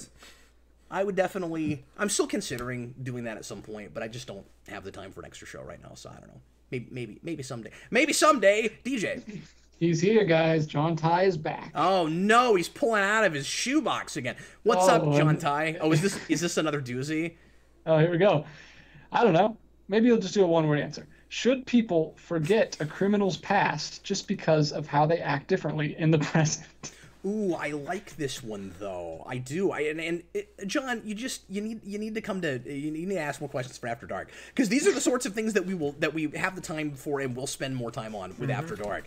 The short answer is not entirely. That's the short answer. I think rehabilitating criminals is important. I think giving people second chances is important. I also think having common sense and not letting scary, violent people out where they can be scary and violent is also important. And all of these things must be taken on a complete case-by-case basis. We have a tendency as a society to try to come up with blanket statement rules across the board that work for everything, and it just doesn't work that way. It's the reason we have arbiters. It's the reason we have judges. And I think you just, like I said, you got to take everything on a case-by-case basis, and you got to look at the person and their background and their psychology especially, and where they are now versus where they were, and make a judgment call accordingly. But you don't want to let you don't want to let you can't have the same rule for every person. So you don't want to let everybody back out on the street if we're talking about people who've done, heinous crimes. But you also don't want to throw away the key with every person either. Yeah, there's a difference. There's a great episode of The Office about this where they find out one of the guys is a ex-convict, but he just like, I'm not saying this is fine, but like he just got caught up in some insider trading at work, but everyone was treating him like he was a murderer. Like they were all like freaking out, like he was just because he was a ex-convict. I like that episode. It's a good one. Yeah. Reptile Dude 21. Hi there. What character from The Wizard of Oz represents you? Oh, awesome question. Oh, you don't like Wizard of Oz, do you? No, I like Wizard of Oz fine. My wife doesn't. Oh, okay. That's right. So you Brandon, let's all do this, and let's all see if we have different answers. I really wish I could say I was the wizard, but you've seen my face. If I only made Rewind, I could say I'm the wizard and do not look behind the curtain because I'm a complete fraud. But unfortunately, it's painfully obvious how much of a fraud I am. So I'm not sure what my answer would be. Brandon? So I'm going to have to answer this with an anecdotal story of when I was in a production of... The Wicked Witch of the West is Brandon's answer. No, I was in a production... Well, I am pretty wicked, but... I was in a production of something called The Sensei of Oz, which was a musical take on The Wizard of Oz, in which the wizard was the sensei is Japanese term for teacher or master. Right. So... everybody knows that. Well, but I'm just saying, some people might not. No, everyone knows that. Anyway. Well, I think some people would associate it with martial arts, but it's not necessarily martial arts. Not necessarily martial arts. Anyway, yes. This production, I was the mayor of Munchkin Land, playing my violin. So I would have to say that in this very specific instance, it is the mayor of Munchkin Land. Just because you play a violin? Just because you played him on stage? That's not an interesting answer. I mean, that's... I think the point of the question is who represents you? Who is most like you, or that you like... Well, I'm not a figure would represent you. I'm sure they're looking for like, are you the cowardly lion or are you the? Well, I'm not cowardly, but I maybe the I don't know, maybe maybe Dorothy, because I like to go on adventures. Sure, see, that's a solid answer. I mean that's a solid answer. Yeah, DJ. But she didn't like to go on. She was the small and meek. She was forced to go on the adventure. That's true too. I probably... Yeah, that's right. It's not Alice in Wonderland, yeah. I would probably... I don't know. This is a... What are you thinking about, Cap? What are you thinking? I'm not sure. This is a real... Scarecrow. Nobody wants to be Scarecrow. Nobody wants to be the Scarecrow, yeah. But I don't think anybody wants to be the cowardly lion either. Scarecrow gets smart. I would maybe say Tin Man. Not that I have no heart, but I am definitely a analyzer, thinker more than an empathizer, and I don't. I'm a problem solver, so when my wife or someone else comes to me with a problem they have and they just want you to listen, I always want to immediately try to fix it. And what I really need to do is just listen and be there. So I would say I'd be the Tin Man. I need a little more empathy in me. Yeah, I don't know. Like of those three kind of stereotypes, and stand-ins for like an insecurity, I guess. I don't know which one of those I'm most like. I don't know. The wizard also has a big insecurity. He's a fraud, and he's not. Exactly. I feel like I'm identifying more with that than anything else, just because sometimes I kind of feel that way about my work. Because imposter syndrome. Because one thing that's important to note is that at the end of the day, all of those characters are too hard on themselves, right? Like it isn't that they really don't have a heart or don't have a brain. Like they're given a thing at the end that stands in for those things because they actually had them all along. Is the idea. So I would say what we're probably looking at here is more like what represents you as a fear of what you of like the worst of yourself that maybe you blow out of proportion. And so yeah, I would put myself in the wizard spot, I guess. Yeah, and I would have a little bit of cowardly lying, like I said earlier. We talked about a flaw that we have, not putting myself out there and stuff like that. So I think all of us have a little bit of all of them. I think that's the whole point. Of course, yeah. That's a neat question, though. Yeah, that's really cool. I like that question. I'm definitely not Glenda the Good Witch because I would never do that to anyone. And I hope I'm Just not tell her the how the damn shoes work. horrible parents who Send don't them on a believe their journey. child. Believe your children, parents. Don't be like Dorothy's parents. Have you seen Return to Oz where they don't believe her and they send her to like Yes. a electroshock Oh my therapy God, that's mental such a institution scary because they insane think asylum. she's crazy? Now, that's going too And her far. chicken dies. Oh yeah. I'm sure that's Poor the chicken. worst of what's happening to her right then. Her chicken. Oh, I the watched that Wheelers. movie on The Wheelers Disney are Plus. scary. Terrifying. I Their saw it when I Wheelers was a are kid, and I don't And they remember turn it all. into sand in the desert. Oh my goodness. Oh, I love that movie though. TikTok, creepy. it's freaking great. Oh, Snuffle says Glinda is the therapist. Weird. Yeah. Anyway, She's all kind right. of useless. She just pops up at the beginning and the end. TH1, it's 2020. Why is sure streaming is. games not a standard feature of all consoles? And when will it be? You rock. Keep up the good work. Time to up the chat goal. Thanks a bunch. The answer to that is Nintendo's always behind, because the main consoles do that. If you're talking about, well, I guess I don't know which thing you're talking about. You could be talking about streaming games instead of buying them digitally and downloading them. And the reason for that, I'll just answer both, because you could be talking about that, or you could be talking about live streaming on consoles. So the answer to the first thing is we're not quite there yet. Cloud gaming is getting closer and closer, but we're just not quite there yet. There are still enough people who don't have good enough internet connections to do that with everything.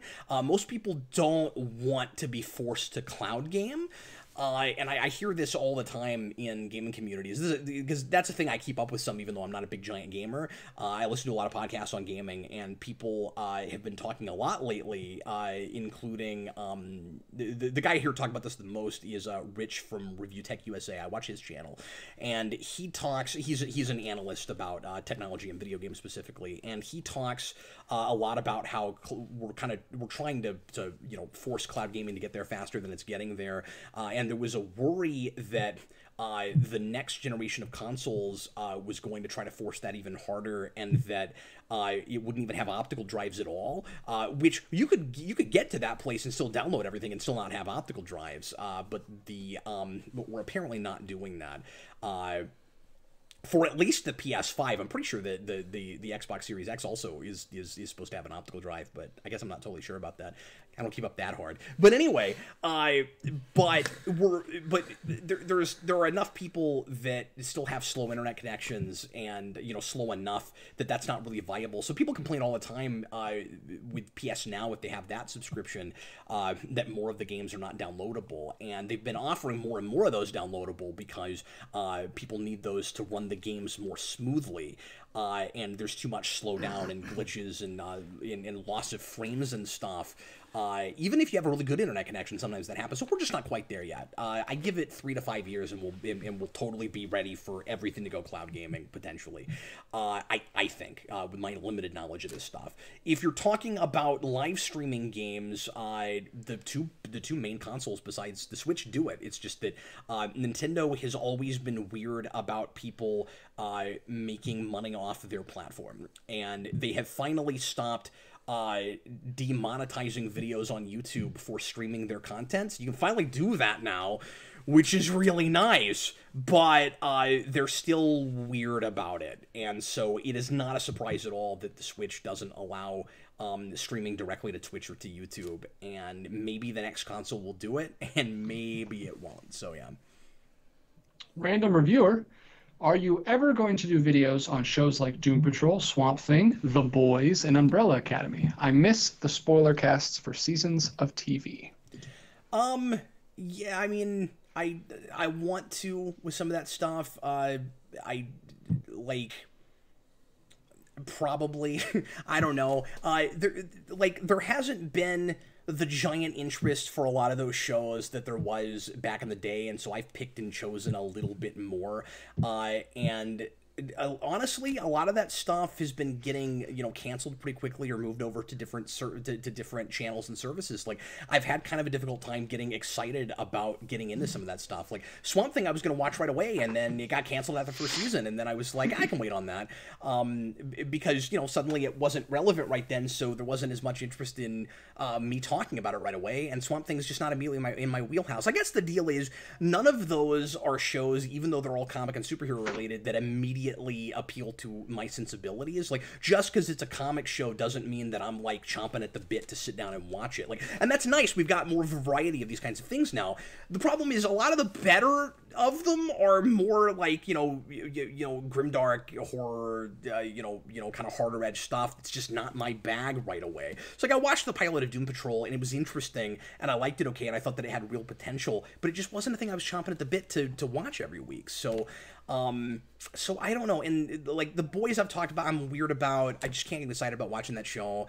And this is not fair, but that show hurts my feelings because The Tick got canceled, and then they immediately put that out. And so Amazon has this comic show that is probably going to keep going on for several seasons, and The Tick was brilliant, and it got canceled after 2. That just drives me crazy. So it's difficult for me to get excited about watching that show.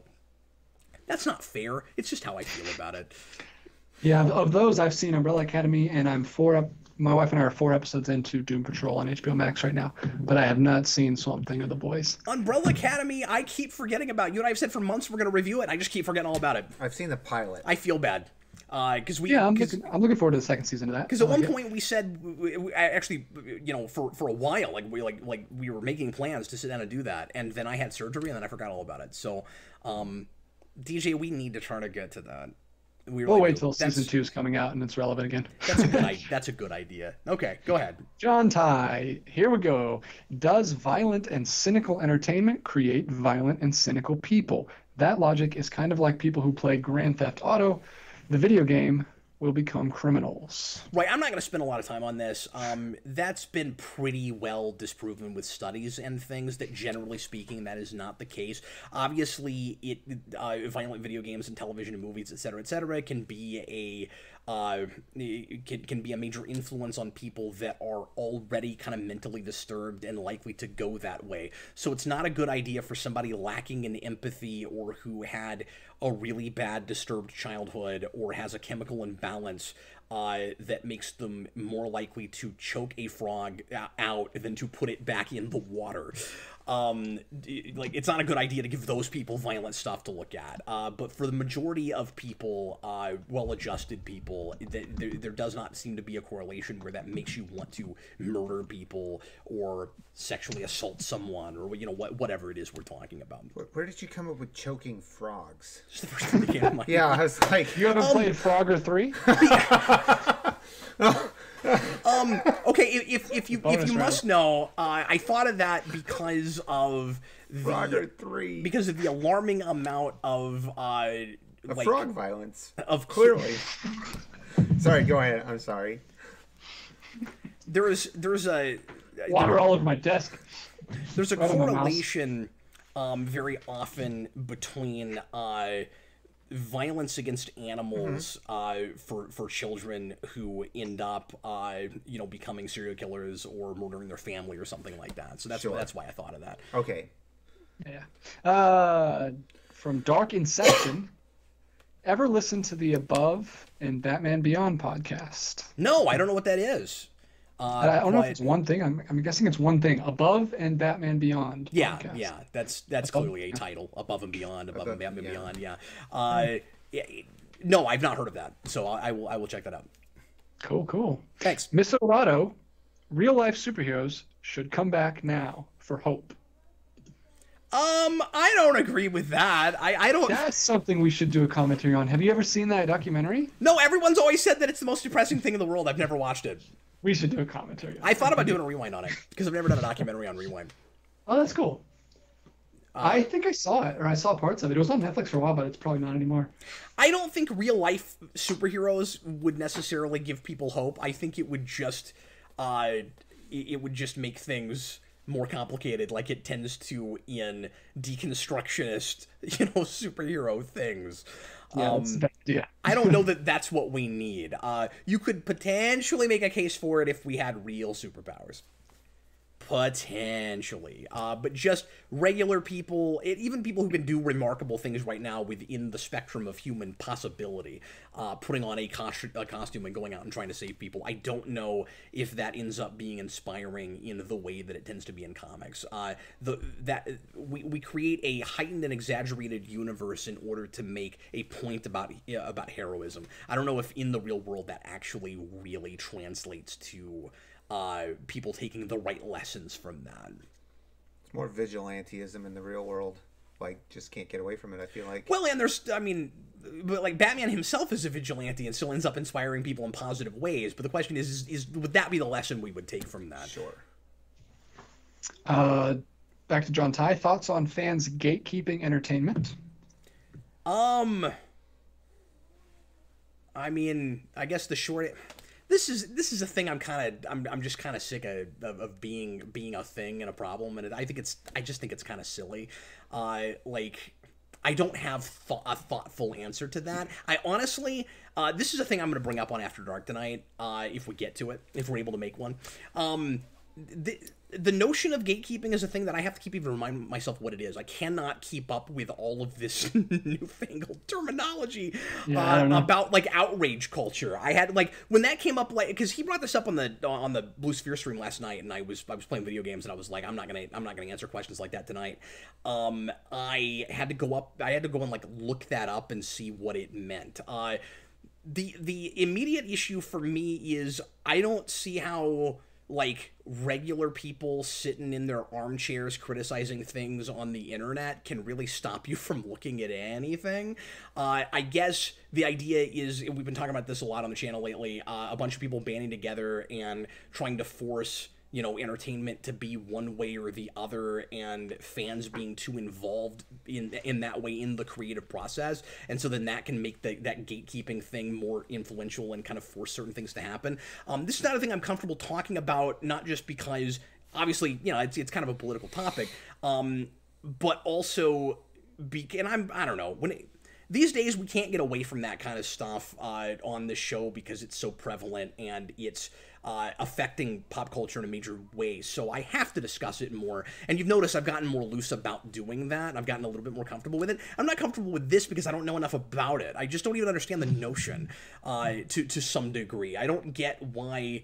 I just don't understand why people think that like it's their civic duty to make sure that certain kinds of things, that the right messages are being said, and that certain things don't make it into entertainment. Things like, and again, I don't want to make a big statement about this or anything, but stuff like Elmer Fudd losing his gun and stuff like that.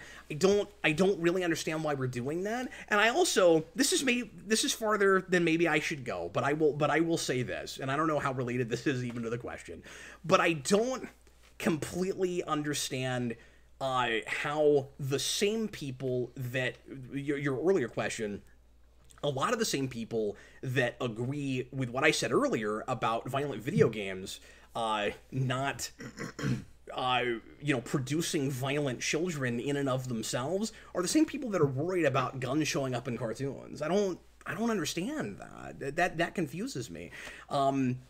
I'm maybe just not enlightened on this point. Like, I'm not even making a grand statement with this. I'm clueless on this subject.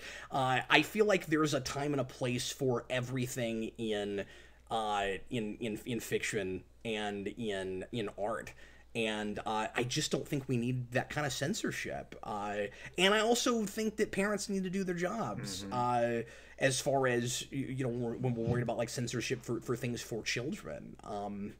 But anyway, so I don't know. You kind of bat me in a corner and maybe talk about something that I'm not comfortable talking about. I think you hit on the right thing at the very end there. It's like, it's up to the parents, to talk, like necessarily as one example, to talk to your kids about these things.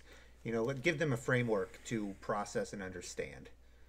Sure, but also I think everything is fair game in comedy, and I mean, like, again, parents can decide like what images they want their children to be subjected to, what they think they can handle. But we're just talking about like comedy as a thing. I think there's a place for everything to be made fun of and laughed at. Eric talks about that all the time. He and I are right in line on that. But anyway. Mr. Roboto says, Guess I don't have to do that on After Dark now. Go ahead. Doom Patrol is on HBO Max. Is this a positive move? Well, I don't know yet. I mean, yeah, in that it might get people to subscribe to HBO Max that would not have gone to DC Universe just for that show. It's pretty acclaimed. People are hearing about it.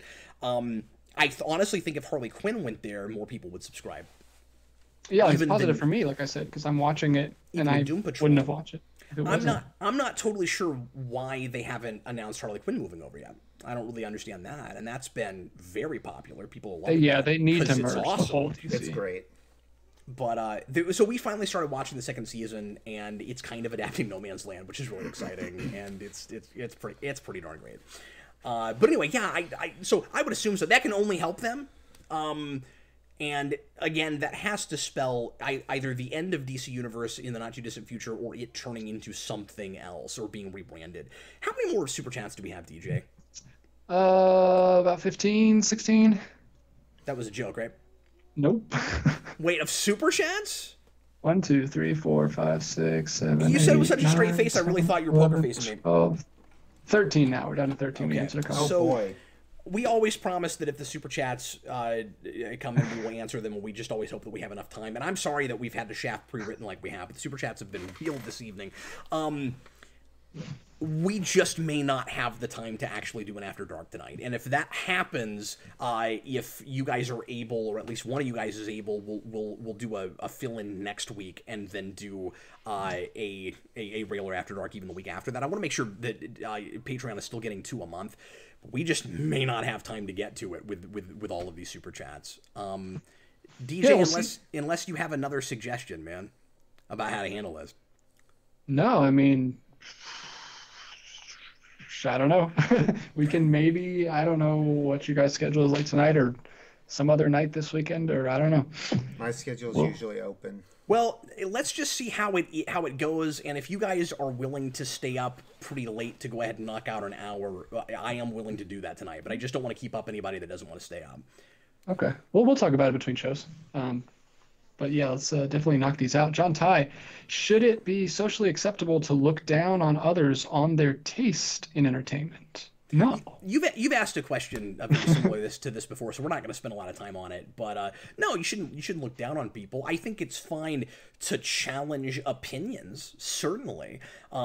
Well, I don't understand that. Why do you love this thing that 99% of people that I've talked to think is an absolute dumpster fire? It comes up with me a lot. And then have a conversation about it. I think it's fine to challenge things.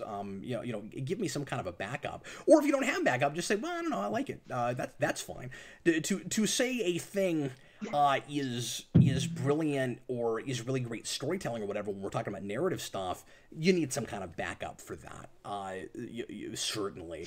And I may not agree with you when you give me what you think is your backup, and you may 10 years from now not agree with what you just said either, and that's also entirely possible. But the notion of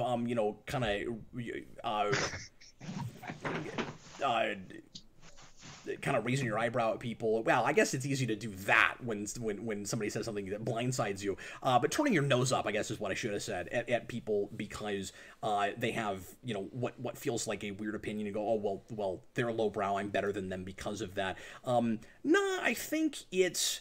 I think it's important to be, open-minded and patient with people. And as I always say, just remember that people have different backgrounds and experiences that get them to the place they are right now.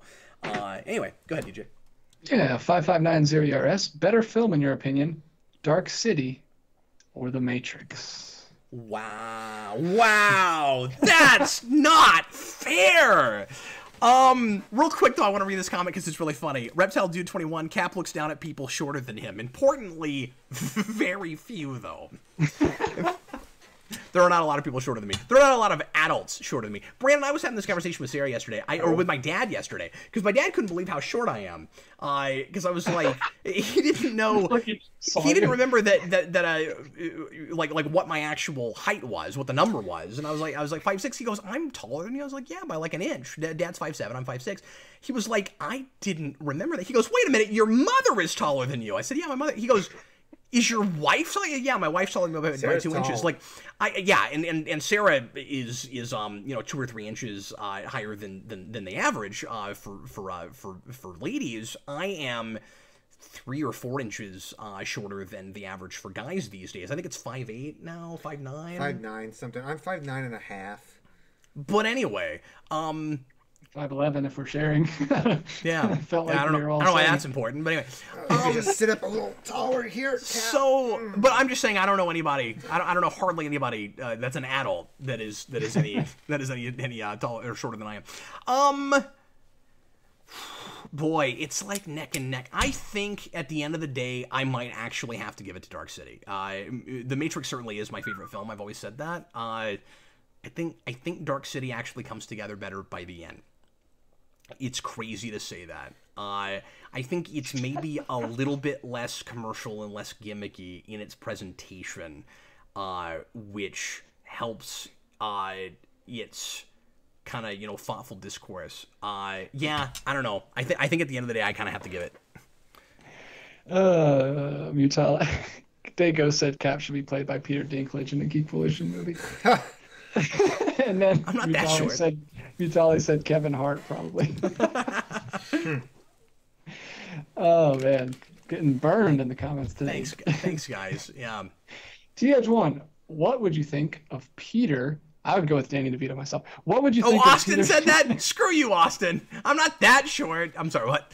I love Peter Dinklage. There's nothing against Peter Dinklage, but I'm not that short. Speaking of Peters, Yeah. TH1 says, what would you think of Peter getting the Venom suit and being the Doc Ock of the game? Yeah, we should probably talk about this game since we put a thumbnail and we haven't even talked about it. And will be the we talked game, about it a little bit. Will the game be a spin-off or a sequel? You are awesome. So, thanks a bunch. So the idea of Peter Parker being the villain of that game, I think would be too much of a crazy sudden reversal. And it would be like the exact same thing we did with Doc Ock in the first game, kind of. Like, let's not do that. And don't throw him under the bus just so that Miles Morales can be a hero. You don't want that. You want Peter to be a mentor character. Or at least I don't want that. I'm not saying, I always say anything can be done. You just, you just have to do it well. Like, you can get away with anything, you just have to get away with it. You could maybe get away with that. I don't want that. It would be amazing if you could turn me around on that and make me okay with that being a thing. I think there's already people afraid as soon as Miles Morales is announced as the main character in that new Spider-Man game that we're not going to do anything cool with Peter Parker and that he's not going to get any more of his own games. So I don't think I think that everybody would cry foul if you did that. First of all, that would be a bigger cry foul moment than the reveal of Arkham Knight, right? Like, don't do that. That's a mistake. But I'm certainly curious about how that game's going to go and excited about it because that first game is so great and I like Miles a lot in that game. Folks are disappointed that it's not another Peter Parker game. I am too to some degree, again, just because I thought we were setting up Venom and I want Peter to fight Venom and I don't really want that to just be a Miles Morales thing. But again, you could potentially turn me around on that. I also don't mind the idea if this is where we're going, and who knows if every game in that series is about a different Spider-Man. If that's what they end up doing, cool. And then maybe it became a culmination eventually to Spider-Verse, where you did sort of an Avengers thing with it, where you're introducing all these characters, and then you do, DJ, maybe like a multiplayer game, or a game where you could select your Spider-Man. That would be really cool. Like, okay, this one's Miles Morales. If the next thing is Spider-Man 2099, I friggin' lose my mind. You know, I'm just like the most excited person in the whole universe. So, 2 does not a trend make, but it looks like the potential beginning of a trend. Like Spider-Man, PS4, Spider-Man, Miles Morales, Spider-Man 2099, Spider-Gwen, like there's a lot of, or even Ghost Spider, if you wanted to call it that. There's a lot of, well, that's Spider-Gwen's the actual superhero name. Okay. I thought you were talking about the Ghost Rider, Ghost Spider. No, she is no longer Spider-Gwen. She is Ghost Spider now. So I don't know if that game would be called Spider-Gwen. It might be called Ghost Spider, which is a kick-ass superhero name, and I don't care what anybody says. I mean, that's so freaking cool. And you just look at that look. It's white. You can just see your eyes underneath that hood. That's a great name for that. Anyway, so I like the idea of that being a series of a bunch of different Spider-Mans, mans, And A Spider Spider-Man. Pig game would be so fun. Like that'd a be nuts! cartoon. Oh, A bunch of Spider spider Hands. people. yeah, so I get why people are some people, not everybody. It's not like that announcement trailer had a whole bunch of thumbs downs or anything. Like I think a lot of people are giving it the benefit of the doubt, but I think some people are a little bit disappointed because they liked that version of Peter Parker so much, and because the Arkham games were all about Bruce Wayne, and nobody should be that surprised. I don't think that Miles is going to be, majorly featured in this game, obviously, because he's set up so much from the last one, but I don't think any of us expected that it would straight up be a Miles Morales game. But I will be very surprised if it's not great, because that first game was absolutely wonderful. So, yeah, that'd be awesome. Spider-Man Noir, yeah, we can do all kinds of stuff. Maniac Madness 11 is back. hi there! He says, if you were the next successor to Batman, what would be your first act as the Caped Crusader? I know a lot of people would say murder the Joker. I know that would be a lot of people's immediate go-to. I think the first thing I would do is give Commissioner Gordon a cell phone number. Because I think the idea of a bat signal is really outdated now. Like, it's a thing that we're still doing. That's just a really inefficient way to try to contact a person. Okay, he's probably gonna see it, but what if he's napping? There's always that question. I like how in Batman Returns, he has to have, a bazillion bat signals pop up in his own house just so that he'll know the bat signal came up, which is also, I've always thought, really silly, because it's like, why everybody's gonna know you're Batman? That's in Wayne Manor where that happens. You're not even in the Batcave. You just have, in his yard, he has a bat signal that shows up. And Yeah, you're if he just was hosting a party when the bat signal went up. yeah, you're screwed. Game over, man. Out, Everybody, yeah. And he's like, no, I got Batman's phone number. That's a big oversight for Batman. I gotta leave for 6 hours to make that call. Anyway, but I don't know. That's probably the first thing I would do. If you excuse me, I double booked a gala. I'm trying to think of an actual thoughtful or potentially insightful answer, but nothing is immediately coming to me. DJ, you got anything brilliant? Homing missile. Sorry, I was reading ahead. What are you talking about? Well, can you think of anything brilliant? Like, suddenly you're the successor of Batman. What's immediately the first thing you do? I don't like Batman. I would just quit and sully his name somehow. I know you're not a big Batman guy, but I'm just saying, if you Spray paint have the wall. what I'm saying is, if you have access to that tech and everything, if suddenly that's a big responsibility. Like, you've got that mantle. Like, what would you do with it? Sell it. No, we just can't be serious with this topic. Apparently. I would sell it and make money and give myself spider powers. I would The day see goes. if the Adam West version actually works. That's what I would do. I would you have a really dark Batman. Like, the first thing I would do is make a press conference during the daytime and then see if I could get the police department to duly deputize me as a member of the law. Okay, I just cannot be serious with this topic, apparently. Go ahead, DJ. It's okay. I think we got more mileage out of it than he was expecting. The Day Ghost comes back after his record-breaking super chat. Mutali, would Cap have to work out to be Batman's successor? Yeah, I couldn't do everything from the Batmobile to Batplane. Absolutely, of course. I would have to work out a lot. Yeah, I'm not in good be shape. able to run a little bit. No, I mean, of any real distance, I'm sure you can run.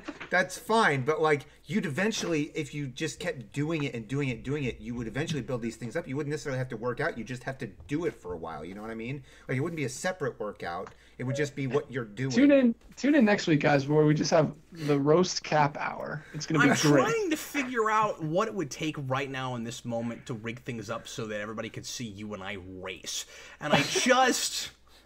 I don't know how long it would take. That'd be amazing. We'll make that a super chat goal next time. Okay, go ahead. I'll fly there to record the thing. Okay. The Day Ghost comes back. Funny story. When we did the Injustice stream, my family thought Brandon was my friend Brandon. They thought you were picking on him and were all upset. That's hilarious! So the whole picking on Brandon thing is like an inside joke with us. He is an easy target, certainly. But it's true. But we've been doing it for so long. We ham it up a lot. We do. We ham it up real hard.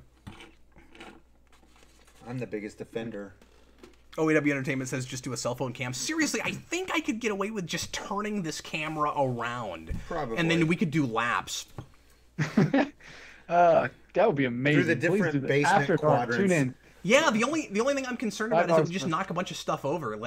I had to move some chairs and stuff. Because the problem is, like, I could run it without bumping into anything, but if there's two of us, we gotta pass each other. Well, I just think you might knock a bunch of my miniatures down that I'm painting. I've been getting into miniature painting, which I think I never thought I would do, but I'm getting into the Power Rangers board game, and it's fantastic, and I love it, and I'm starting to paint, and I'm getting, like, a little better at it, DJ. I think I might actually get decent at this. Like, I'm working on it. It's fun. I told you you'd get. I did a putty last night that I'm really happy with. Now, those are easier because there's only a couple of colors, but it looks really good. I'm really happy with it. Sweet. All right, Cap from 5590ERS. Yeah. Cap, are there any Batman comics you think are overrated? Yeah, Long Halloween. We talk about that all the time. Hush. Absolutely. Really most things by Jeff Loeb. But, yeah, I mean, like, Loeb's got good ideas, but he's just not good at executing them. There's a reason that Smallville is so much, like Jeff Loeb writing, because he's there from the beginning. But, like, it's a lot concept over execution issues with Jeff Loeb. But, yeah, those are the two big things that immediately come to my mind. Reptile Dude 21. And and I will say, Snyder to some degree, because we just reviewed Kareem and I Black Mirror, and I think that's Snyder's best work. The first thing he came in and did, I think, is the best thing he did. And then after that, it's good, but it's not as good as that, and I don't think that it's worthy of being as critically acclaimed as it was. Like, or at least, I mean, again, it's good, but like, we treated it like the second coming of Morrison, and I think that's crazy. I don't think his stuff was quite to that quality. Reptile Dude 21 gives us another super chat. Thoughts on DC ditching Diamond? Will floppies die? Yeah, we need to talk about that. So let me answer the second part first and say if they do, it won't be because of that. I don't see how going to another distributor could do anything but help, but I could be wrong about that too. I guess I don't totally know. Like, I've heard from comic store owners, and we heard this 6 years ago when we did the comic trip. Brandon, can you believe it's been that long? When we did the Midwestern panels. That the other day, actually. So we interviewed a bunch of store owners across the Midwest. Like the anniversary that was just like a couple weeks ago, right? That's right. So this is a thing that I know a fair bit about, but my information is out of date because I haven't been keeping up real hard lately, and I haven't been in the industry. So I'm not working at a store, and I'm not doing, immediate research on it like I was on that trip. If I did a follow-up to that and went to a bunch of stores right now, I bet a lot of stories would be different from what they were back then. The industry has changed some. So what I was hearing then from the majority of store owners that I talked to, and of course not a giant sample set, but I mean I did 10 stores. The majority of store owners said Diamond kind of sucks. They shaft us a lot. They give us bad orders. Like they'll make a lot of mistakes, and we have other distributors that don't make hardly any mistakes because they have competition, because they have to work up against other distributors, and if they mess us up, if they like shaft us, or there's something broken in an order or something, a bunch of comics are ruined, there's somewhere, or a bunch of items are ruined, there's somewhere else for us to go, but not with comics. We're stuck with Diamond. And so when you call them up, they're not personable, they're tired, they don't want to be there. For lack of a better way of putting it, they act like a public utility because they are the only game in town. That's what was going on back then. The only stores that I talked to that didn't seem to have major problems or very many problems with Diamond, there were some there were a couple, and I'm not going to name names right now, you can watch the documentary, but there were a store or two that were nicer about it, but in my opinion, pretty clearly were trying to be diplomatic. The stores that didn't seem to have hardly any problem with Diamonds were the larger stores that were some of their top accounts, which meant that Diamond treated them better because they gave them more money, and that was a thing that Nick Post said, and he also recognized, he said in that interview, but we're in a different situation, so I suspect that has something to do with it. He was very self-aware about it. But anyway, now that's not the case. Now there's going to be competition again. So DC is going with I think a couple of new distributors, one main new one. And that apparently is going to make all or the majority of comic stores now have to start giving or selling their DC books on Tuesday. I don't know if that has them doing all the books on Tuesday. I would suspect not, because the comic day is supposed to be Wednesday, and through Diamond you were never allowed to put them out before that. So like, you'd go into a comic store and they'd be working on their order and they'd have all the books laid out on the counter and you couldn't buy them yet because it's Tuesday and you're not allowed, it's street dated stuff, right? You're not allowed to sell it yet. Well, DC has always been or have for a long time been Tuesday. They have a different model, and stores weren't willing to sell them on Tuesday because Diamond didn't let you do that with anything else.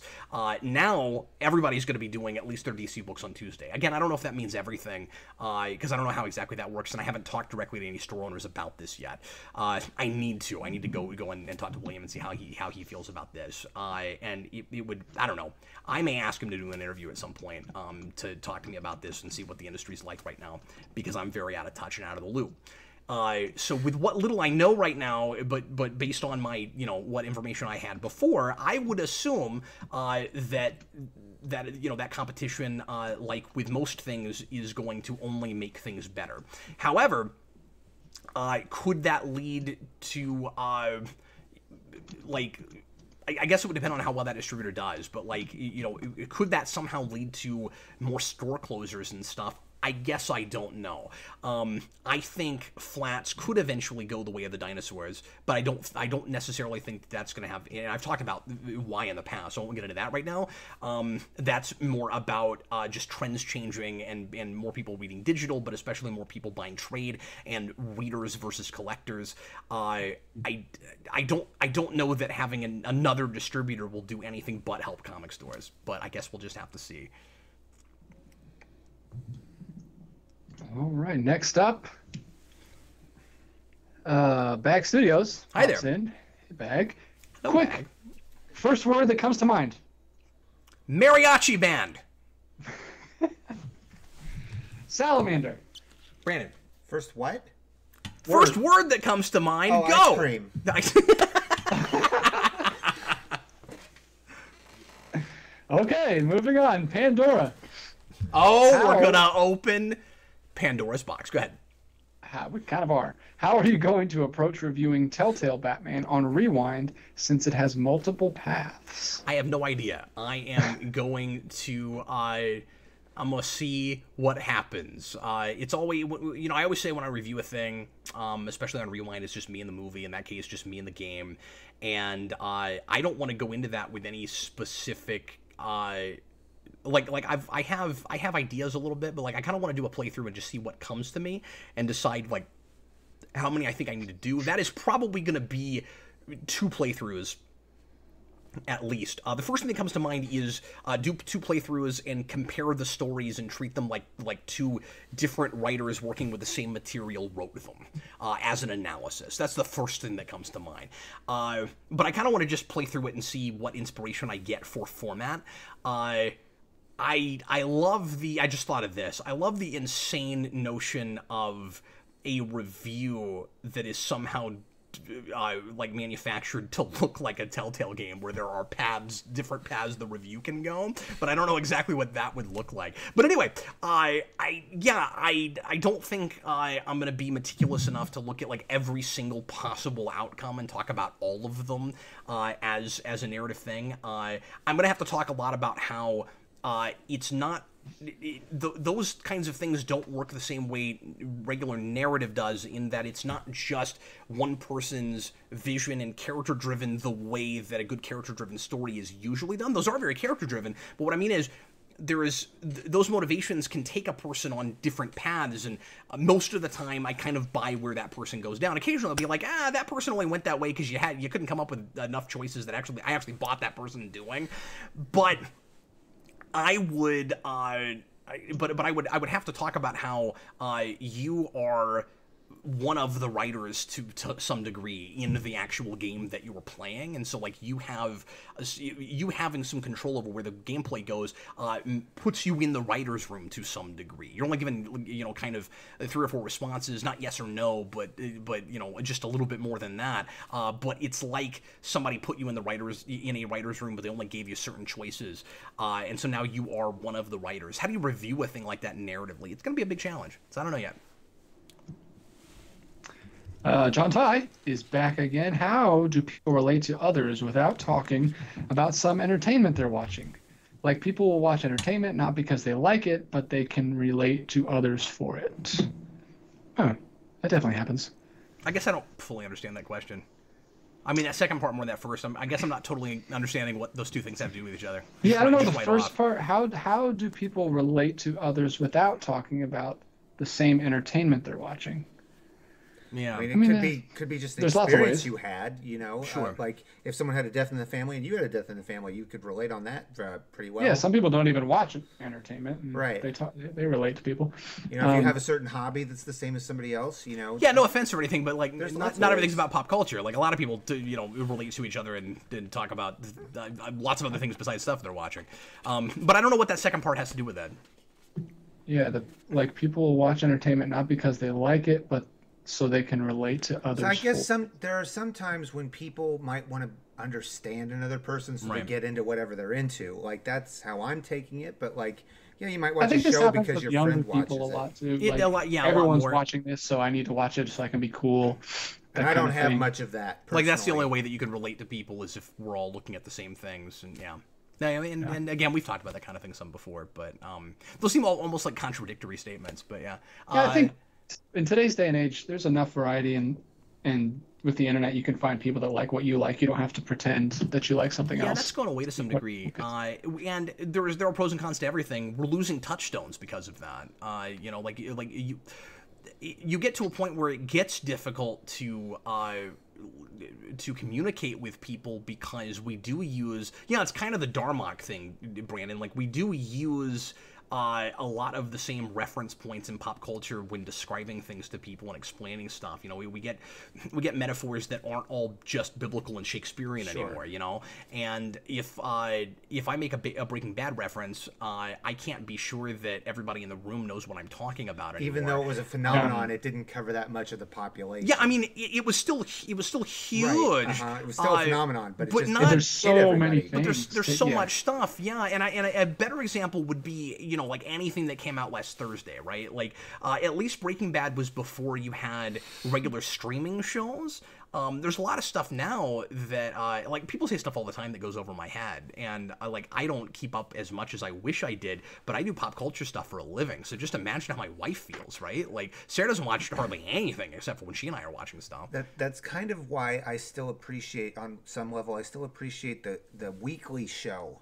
Because it keeps most everybody kind of in the same plane on that particular thing. Well, exactly. And we've talked about this a lot too, but then, you're not waiting 6 or 8 months or a year and a half before the next season. You've forgotten everything that happens in it. Like, I'm going to have to go back and rewatch all of Better Call Saul before I watch the season that dropped on Netflix, because I watched the first episode of that, not latest season, but the one they finally dropped, and I was like, oh, I don't remember enough of what happened before. I'm gonna have to start watching that again. Yeah, you don't have the same kind of water cooler conversations you used to, right? You right, because the phenomenon was, the phenomenon existed, so everybody watched it that night. Did you watch this show last night? Exactly. Yeah, I had a friend in. I don't know why I remember this so well. I want to say 3rd grade, named Vitali. He was Italian. That's an awesome name. Yeah, and I don't remember a lot of my childhood friends' names, but Vitali has always stuck with me.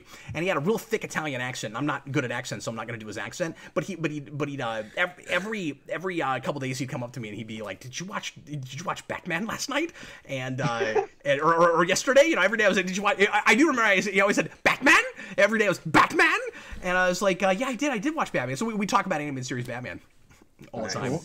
I think the last big touchstone like that was Game of Thrones, and I don't think HBO. What's real? Sorry, I didn't mean to interrupt you. You know what's interesting? What's that? YouTube, and I guess people say this all the time, but it makes sense in a different context now as we're talking about this. YouTube is television now, right? Like, because you have a lot of channels that drop things on a regular basis, that like every week or every month they're dropping a particular kind of show, and everybody's waiting for that show to drop. And then when, you know, something really popular like AVGN or something, a whole lot of people watch that, and then the next day, oh, did you see AVGN yesterday? And we can't do that with streaming stuff that all drops at the same time. And there is still weekly and monthly stuff that drops on streaming services. Disney has more of that than they have of, you know, everything dropping at once.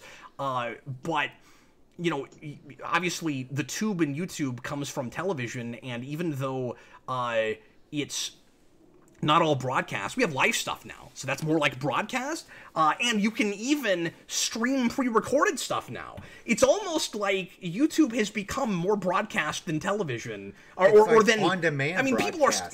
people are still watching television. Don't get me wrong, but a lot of people Like that are me. cord cutters are watching YouTube more like they once watched television, maybe. But even some of the shows that, so this about changing platforms. Some of the shows that I like that are on network TV have even switched platforms. Like I know that like I need to go back and watch Lucifer, but that changed. You know, and Well, that's the right. Orville A lot moved. of things are changing to the Yeah, streaming platform. Yeah, and so now I'm going to have to go buy a service I had no intention of buying because I have to see the Orville, you Right. know? So, for better or for worse, I'm You don't have to spending do that. more You can, money. just, you can just come over and watch it here. 'Cause Well, that's we're true, gonna be but- watching it anyway. Well, yes, but I usually watch that with my mom, so I probably would. We will probably start having a segment on that show on Star Trek Club, I imagine. where we Yeah, do, like, that wouldn't be a Oh, bad what a idea. great segue. I figure we'll Next do mini question. reviews real quick. You know what I mean? Like just 10 minutes, you know. Did you see the Orville yesterday? Yeah. Sorry, go ahead. Snuffles writes. Hi, Snuffles. Writes, Hi again. could you add Crossfire to the Star Trek wheel? I can't make the shows, but watch Yeah. after. I love watching Odo become a hot mess. That is a great episode. Yeah, happy to do it. Absolutely. So the way the wheel of Star Trek works, we have a wheel that we spin every week. We watch 2 episodes on Monday nights. We do some other fun stuff on Star Trek Club too. It's usually a 2.5 hour, 3 hour show. And We can't get away from it. Yeah, but also like But it's I 2 like it. episodes, so you know. Yeah. And our old club was that long too. We're doing a lot of what we used to do It had an open-ended in an in-person club. time. On the live show now. But anyway, you can leave a super chat on Star Trek Club while we air, and that entitles you to putting an episode title on the wheel. So if there's something you really want us to watch, we put it on the wheel, and then every week we spin it twice, and we watch whatever we spin. So anyway, I just have to bring the wheel up real quick and So- put that on there for... So yeah, I'm happy to do that. Plug for Star Trek Club. at Plug that for Star point. Trek Club. But yeah, if you're not able to make that show, I don't mind putting it on here. And thanks so much for the super chat. We sure appreciate it. Okay, Mr. GJ, how many All more right. super chats do we have? We're well About over 2 7? hours 1, 2, 3, 4, in a night 5, we were 6, supposed to do After 7. Dark. This has never happened. And we do this a lot. I mean, like, we've done After Dark this way for several months now. Every 2 weeks we do an After Dark. Sometimes the show will go over 10 or 15 minutes, but never an hour. Yeah, this is crazy. We are either being very not rapid fire, or There's a just little bit of that going on too, but coming. people are asking us some stuff that we have to spend more time on. oh, I'm confident you have nothing to say about this one. This is from David good. Crabtree, because he likes to continue to pay us to try out his comedy career. I was thinking no. a movie made about the invention of the dictionary could be interesting. Now, hear me out. I feel it could be a defining film. Sure, that's what it would be. You could call it that. You could. The defining film. I think he Documentary. asked you those. He asked those sorts of questions just to watch the look on your face when you have to read them out loud. I know. That's my job. As unfortunate it is in this moment, that's my job. Mr. Roboto. I'm sorry, DJ. Cap, can you explain the Dark City ending? Oh, spoiler alert. Yeah, so I have a rewind about it, and you can go watch that. I'm sure I talked about the ending. I haven't seen that movie in forever. I am not right now prepared to break that down. Also, I wouldn't want to give it away. I mean, and the thing is, there is a massive ambiguity to the Dark City ending. That is all about some aliens trying to understand the human condition and to take from humans what makes us human in order to save their species. That's the whole idea with Dark City. And hopefully that doesn't give away too much about what is happening so that the ending is spoiled, because it is quite the reveal. I don't even want to say twist. All roads are leading there, but there's quite a wonderful reveal there. I don't know if you've ever seen that movie. I have seen that movie. I was going to surprise you with that. I've seen this movie. It's friggin' brilliant. It's why great. I know what an automat is. It's a great movie. But yeah, so there's an ambiguity there where it's not that it doesn't make sense, but you're not supposed to completely, know what it is that makes people human. That's part of that ending. But anyway, I can't be more articulate than that right now because I've not seen it in a lot of years. But it's just lovely. And I did an analysis. I did a breakdown, so you can go watch that. Snuffles writes again. I love it when you have to say that. It's my favorite thing now. Snuffles writes. But you have to change your timbre slightly, right? Like you got to drop down a little bit. Like not Snuffles writes. You got Snuffles writes, comma writes. Yeah. Oh, but I'm not doing direct address. I don't want to confuse people with comma. Snuffles writes. Oh no, another super chat. Oh no! Thanks, Snuffles writes.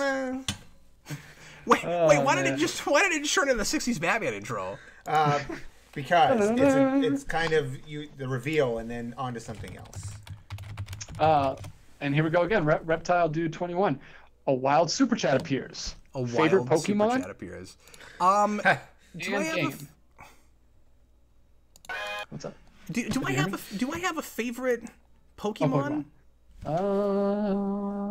Mine would either be Machamp or Gyarados because I had like a huge holographic Gyarados collection as a kid. I had like 3 pages of holographic Gyaradoses. I'm not a big Pokemon guy, so my knowledge of Pokemon is really limited. I find Mr. Mime really amusing. I think it might be Jigglypuff. I don't know why, but I do. I really like Jigglypuff. Deal with it. And then he said, "And favorite game." I never played the Pokemon game, so I don't. The only game, like the only real Pokemon game I played was Ruby back in the day, and I 100%ed the Pokédex. Wow. I got all of them, even the legendaries from the other game because I had a friend at Sapphire. Anyway, but I also really like Pokemon Stadium back in the day. There was a lot of shining achievement. Super fun mini games. I also love Pokemon Stadium, but I've never played like a real Pokemon game. Yeah, the Pokemon Stadium mini games were awesome back in the day. I didn't the play Rattata run either. and the Are you talking 64? Yes. Yeah, we've got that. It's really fun. And I'm not even a big fan of those kind of. I haven't played it in like 20 years. It still holds up. I mean, those kind of like turn-based fight things in the middle of an RPG, I've never really cared for that much. I warmed up to them in certain games like Earthbound and stuff, but that shouldn't work as just like a straight-up fighting game. But I loved it. Like it really did. It was pretty good. Dago says I'm gonna have to take last call soon. Because they keep coming in. Yeah, we may have to do that, but the only reason I didn't is because it's, we were planning on going later to do After Dark anyway, and I figured, if a lot of people are here and wanting us to keep chatting, we might as well do it here, and we'll just fill in an After Dark later if we have to. Yeah. That's why I didn't feel the need to shut the show down early. Like, if we were all planning on leaving in an hour, sure, but we were going to do After Dark anyway. And the only reason Patreon would be disappointed, I would think, would be if we weren't going to, give them to After Darks this month, which we will do. Hey, Brandon, do it again. Do it again. Cool. Do it again. No. I can't hear it, but I know what the sound sounds like. Anyway. We'll see if that gets us demonetized. Okay, throw us another one. Wouldn't be a surprise. Cap, this is from Mr. Abato. Cap, we all Patreon you a cap symbol or cap wave. I don't know what that means. We all Patreon you a cap signal? This probably came in when you were talking about being Batman, like, 2 hours ago. He said, I think it means we could, pay for... The Patreons could chip in and buy you a cap symbol.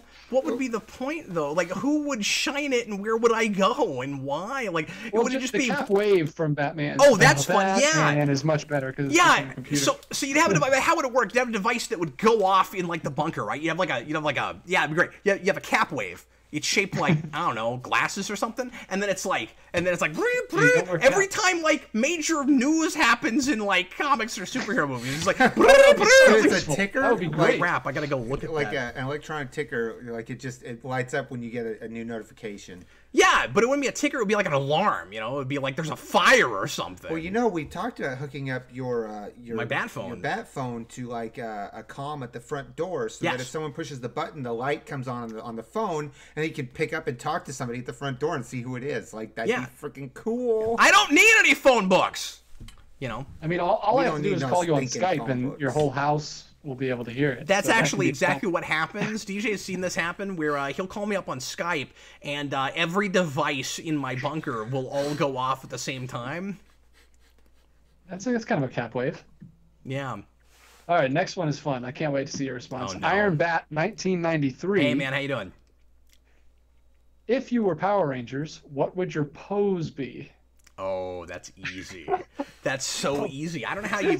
I think it'd be easy to get this in a morph. Yeah, because I have a definitive, like, theatrical, like Captain Logan superhero pose, and it would be perfect in a Star Trek costume. Star Trek, in a Power Rangers costume.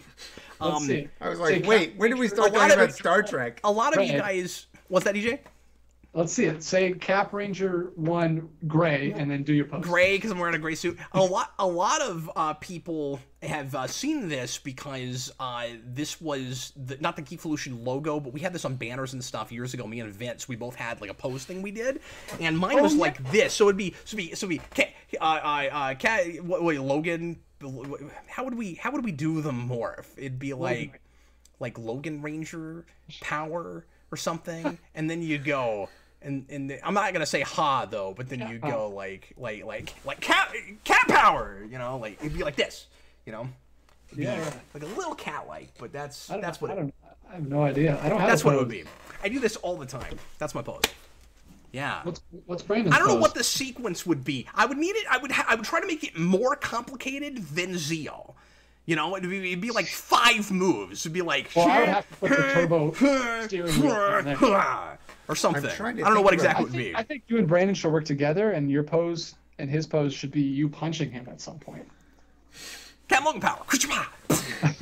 And then, yeah. His pose is just like his pose is, I got punched in the face. No, it's I get punched in the face and then I turn the other cheek. Oh, 'cause that's it's pretty such a good. lover. Yeah. What would your pose As be? we learned earlier in the show, he's a passionate kisser, this Brandon. Well, we didn't learn that yet. It was asked, but I haven't answered. Oh yeah, sorry, I don't want to jump to conclusions. True. That's what that viewer thought. But next up, because we still got 3 That more remains suggestions. to be answered. Thank you Well, guys all we- for being here tonight and for all the support. We really appreciate it. What is next? Oh, John Ty, I'm losing my Don mind John. and my vision. Thoughts on fans getting angry at new fans for not consuming the entertainment when it was coming out? No, that's interesting. Because that absolutely does happen. Yeah. I think we all have a tendency to do this where like you knew about something and you watched it when it was underground and then it got super big in some season, or like say an artist released an album and they got super huge and now everyone listens to it and you're like, you just kind of get annoyed. I don't know. I kind of have to check myself. It's like, it's not their fault they didn't know about it. You know, I don't know. But I definitely know Yeah, that. no, you're actually describing even a different phenomenon than the one I was going to talk about. But yours is also I agree with just that. as valid. So, you agree that he brought up something different than the thing I was thinking of? That's what No, you I agree agree with? that he's talking about something different than what Agreed. the question asked. It's true. I think maybe, but I'm not totally sure. Both are valid and both sound potentially like the question because it's something of a vague question. But okay, I gotta drink some tea. Okay, so DJ, what you're talking about is more the phenomenon of I discovered this thing I loved, and now the whole world is huge into it. And like I was into it before it was cool, right? Is that the thing you're talking about? Yeah. I loved Red Letter Media before that was the only YouTube channel anybody ever brought up. And when he was just doing Star Trek reviews, and then he got into Star Wars, and that's irritating to me for a different reason, by the way. And then now everybody's a huge fan of Red Letter Media, but I was watching Plinkett way back before I got married, because he starts real early. Or just after I got married, somewhere in there. Yeah, 08, 09, when he was, had just put out Generations and First Contact and you know, the Star Trek reviews. So yes, I think we all have a tendency to do that. But the other thing I think we all have a tendency to do is there's this huge phenomenon that you and a lot of your friends are into, and it seems like the whole world is talking about it, and somebody finally starts looking at it that never bothered with it, and they're talking about it just like everybody else is. It's greater than sliced, it's better than, you know, sliced bread, but they just now discovered it, and so it just feels weird because it's like they're catching up now, and it's like, yeah, I get it, it's great. I've already had all these conversations with all these other people for the 5 years it's been on. You know, this would happen with Lost. I was that guy with Lost because I came into it really late, and so if I went to a Lost fan and started trying to talk about Lost, it's like, yeah, I had that theory 4 years ago. You know, and in both of these cases, it's not the new guy's fault. Is it possible, you guys, to be sympathetic with a person and be really irritated with them simultaneously? Because I think that's what I have in both of these situations. Like, I completely understand the situation you're in, and that this is new for you, and that you're excited about it, and you want to talk to somebody that's interested in it, so you're bringing it to me. But, like, it's sort of like I am in a class that has a prerequisite, and you just came in 101, and you want to talk about it on my level. Right. But I don't want to be a pretentious jerk about it either. Like, I'm sympathetic, but it's still irritating. But it's also possible to be totally on board with that, too. And you can talk to them. Like, sometimes you know a thing well enough, you could talk to them about, you know, the early stages in the way that they're talking about it. I found that with a couple of things. Yeah, myself. It's kind of cool to relive things. Like, I like showing my friends stuff and getting to see their first impressions of it. So, but it's more fun when you're the one showing it to them. When they binge it real quick and then they come to you, they're like, I'm a mega fan of this now. I'm like, where were you 2 years ago when I didn't have anybody to talk to about this?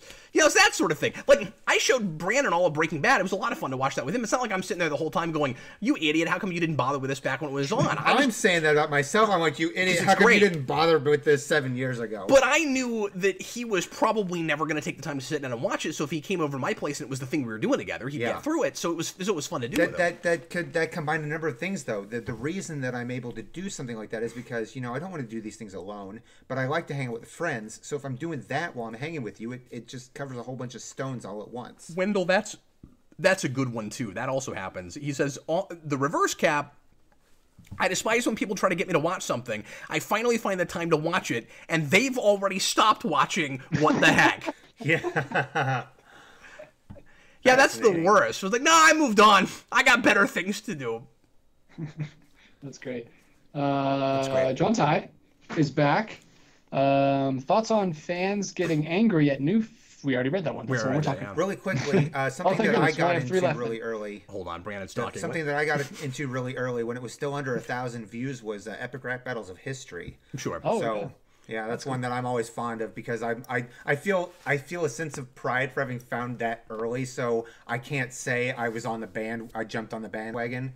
I was already a fan. Yeah. John Ty, I haven't had that with a lot of stuff. But like I said, I had that with Plinkett. Yeah. I also had that. This isn't a huge channel, and he's not mostly on YouTube anymore. But I also had that with SF Debris, who was one of my big inspirations for getting into this game in the first place. And I also found him real early before he had the following he has now. Yeah, I had that with this YouTube channel called Geekvolution before they were this huge 30,000 subscriber channel. I used to follow them all the way back in 2010. Anyway, John Ty, how do people stop? I liked Geekvolution back when just a fewer people were paying attention to them. Sorry, go ahead. Yeah, now they're doing freaking reaction videos and they've gone down the toilet. They've really gone down. Yeah. How do people stop having confirmation biases? I want to do a reaction video right now. I really do now. After you said that, really do. Start looking at the other side of issues.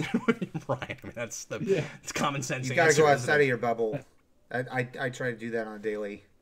Yeah, and it's just comfortable not to. So, I mean, I think a lot of the same people that would say don't do that are subconsciously not realizing that they're, or consciously not realizing that they are kind of also doing that, right? I also think it's really easy to be in a bubble and have no idea that you are, right? Mm-hmm. Because that's the idea of a bubble, really. This is the contradiction, right? Is like, you want to take in all sides, but then there's sides that you don't trust, so you're not watching those. You know what I mean? When it comes to, like, I like to look at other sides of things just so I know what's going on with the other side, and I'll try to weed through the BS, and I'll try to look for multiple sources on a thing. But your bias always makes it impossible to fully do that, so you never really know. Of course. If you're as unfiltered as you possibly can be. You know what I'm saying? But like, there's something that helps compensate for that, and that's my ability to change my opinion on something provided with the right evidence. I am never so set in my ways that I can't be influenced in some way, one direction or the other. But is it? Yeah, and that's and we all hope that that we're actually doing that, right? Mm-hmm. But the difficult thing is, I think all of us have that problem of not necessarily trusting the information if it comes from a place that we find kind of suspicious. And those suspicions are often warranted too, right? But like, somebody could have the right information. They could be the only people that have the right information. But you might not believe them. But you don't trust them. Right. I don't know. It's really difficult, right? Like, it's impossible to completely get away from the bias. Okay, this just turned into an After Dark. You guys are welcome. Y'all got to see it. DJ, what else? We got David Crabtree popping up again. Go ahead and throw the naked now on the wheel. All right. I think it might already be, actually, but let me check. Oh, well. Hope not. Then he wasted a super chat.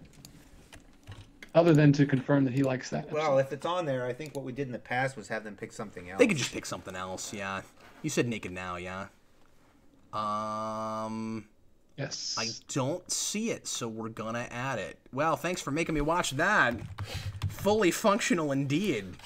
All right. Wendell Jones asks me real quick, let's say you spill beer on one of your white Blu-rays. Do you then place it in the yellow section? Well, that's amazing.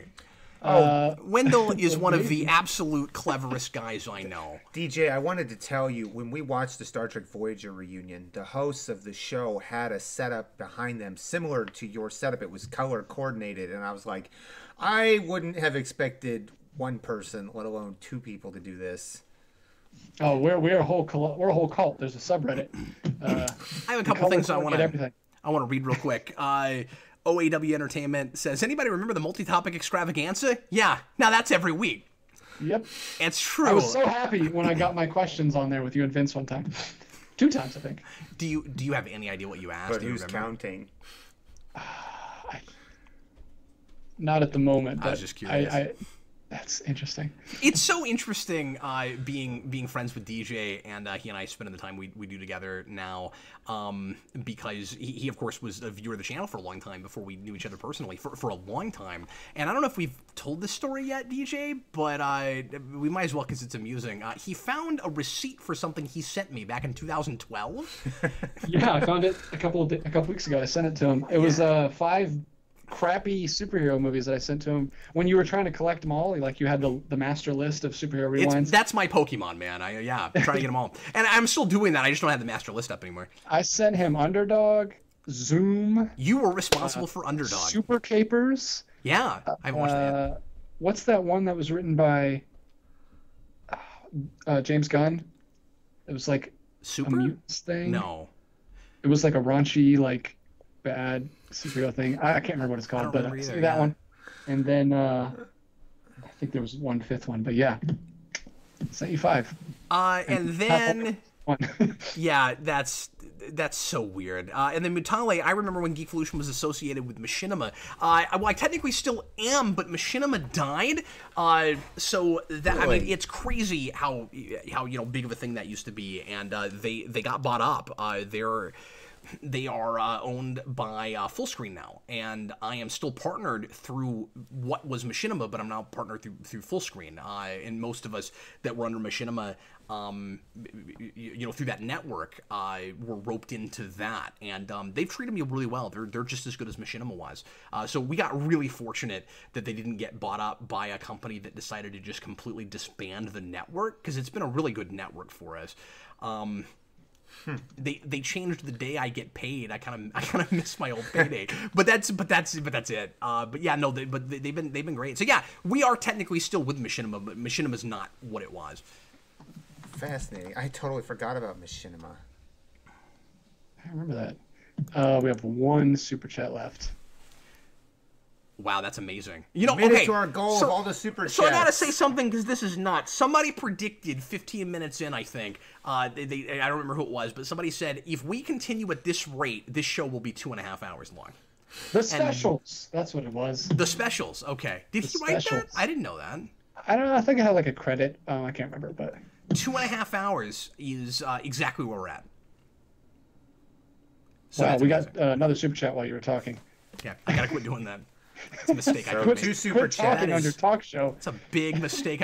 Just shut up on your talk show. Are we? You remember my favorite comment of all time? All right. So what are those super chats? DJ, you remember my super chats. You remember my favorite comment of all time? Shut the f up. Sorry, go ahead. Here we go. What villain do you want? This is from Brian Ool, who came back because $100 super chat wasn't enough. Brian, what villain do you want in the new Batman game, and why would it be Clock King? So he knew the answer, and he still wrote the question. Well, it would be Clock King for a couple of reasons. And, you know, I don't usually love these leading questions where you make, like, a big assumption, but this one's accurate. So, no, there's other things I could say, certainly. I would love, like, a whole Birds of Prey thing. I always go to them, but you know, in a Batman game, it would be cool to get to pick different characters to play as, or to have, you know, like, more characters that are involved in the story that you jump around as. And a multiplayer thing would finally be cool to see, but I don't know how well that would work. Like, if it still had to be a single-player campaign, it would be fun if you had, like, you know, a Bat Family game. I've talked about this before, but where, you know, like, you're Batman, but then also you're Nightwing, but then also you're Huntress, but also you're Black Canary. It'd be cool to have that. But anyway, it would be just other characters. It would be cool to have in the game. But anyway, as far as villains and stuff, Clock King, because we haven't seen him yet, and I would be really curious to know what a darker Clock King in that universe would be like, and the challenge of making him not exactly what Arrow did with it. Because Arrow's Clock King is perfect. And I also wouldn't mind just building on something similar to that, but not exactly the same thing. And also, you could have some really cool, but I'm sure ultra frustrating, like, timed kinds of levels, where, like, you have a certain amount of time you have to get through, because it's Clock King, he's you know, counting down a bomb or whatever, and then he's constantly making things happen at certain times in the countdown because he's keeping such meticulous track of the time, and he's got things, you know, rigged up to go with a particular time. I think that'd be cool. I think it'd be cool to have a mission where Clock King, because Clock King does stuff with trains sometimes. It'd be cool to do something where, like, I'm reminded of animated series, and you can do something where, like, Clock King has messed up the trains and they're not running on time, and you got a couple trains that are about to collide because of that, so you got to stop that from happening somehow. Just things like that. It'd be really cool to do some kind of, like, you know, urban terrorism stuff with Clock King. It would also be cool, as much as I love the Riddler, and Riddler is, like, my favorite Batman villain. Clock King is my favorite more obscure Batman villain. He's not as obscure anymore, but, you know, more obscure Batman villain. So it feels like blasphemy to me to say have Clock King replace the Riddler, but we've done Riddler missions in all of those games. If you were going to do something a little different, but also along the same vein, you could replace Clock King with Riddler, and that could be really cool. And the last question. Really cool. Oh, no, we just got another one. Never mind. Disregard. This one is John Ty. Brandon, specifically for you, sir. Hold on. His response was, huh? Brandon, yeah. Would you want every piece of entertainment to have the writing of Care Bears or Suicide Squad 2016? Very important question. Oh man, there is a right answer. Answer quickly. I'm gonna tell you, I did not like Suicide Squad, and part of the reason is because I didn't think that those were accurate depictions of Harley Quinn and Joker, and I still don't know who Deadshot is. Like, so I'm going to say Care Bears. At least I can understand. The correct answer is Care Bears. Yes, it is. Absolutely. Because, like, I know who they are. Like, you know, he's got a rainbow on his chest. He's you know, they'll tell you. He puts it all right out there. Yeah. Yeah. Yeah. I mean, I think it's perfectly valid to have reinventions of characters if they're really good, and you want to, and then that's good. Just difficult to define, right? Like, the reason that didn't work in my mind is because, as you say, I didn't know who those characters were. So it's not I resist accurate depiction, right? Beyond just undefined. I don't know what you were doing with those. There were nothing, and it's because if there was any dimension and any fleshing out of those characters, that was all left in scenes we didn't see, right? Right, so exactly. What I'm getting at is a lot of the problem with the writing of Suicide Squad is that it's all clipped up, and we watched a clip show of some other movie that we may never get to see. And of course, Justice League is like that too, except reshoots. This has some reshoots too, but at least from the same director. But anyway, probably a clip show of a thing that we're never going to get to see. The Care Bears obviously is a super formulaic Saturday morning cartoon, but there's at least nothing left on the cutting room floor. If there are problems, release the Care Bear cut. If there are problems, the stuff they left over now became Suicide Squad. if there are problems with Care Bears, it isn't that it isn't complete. Right.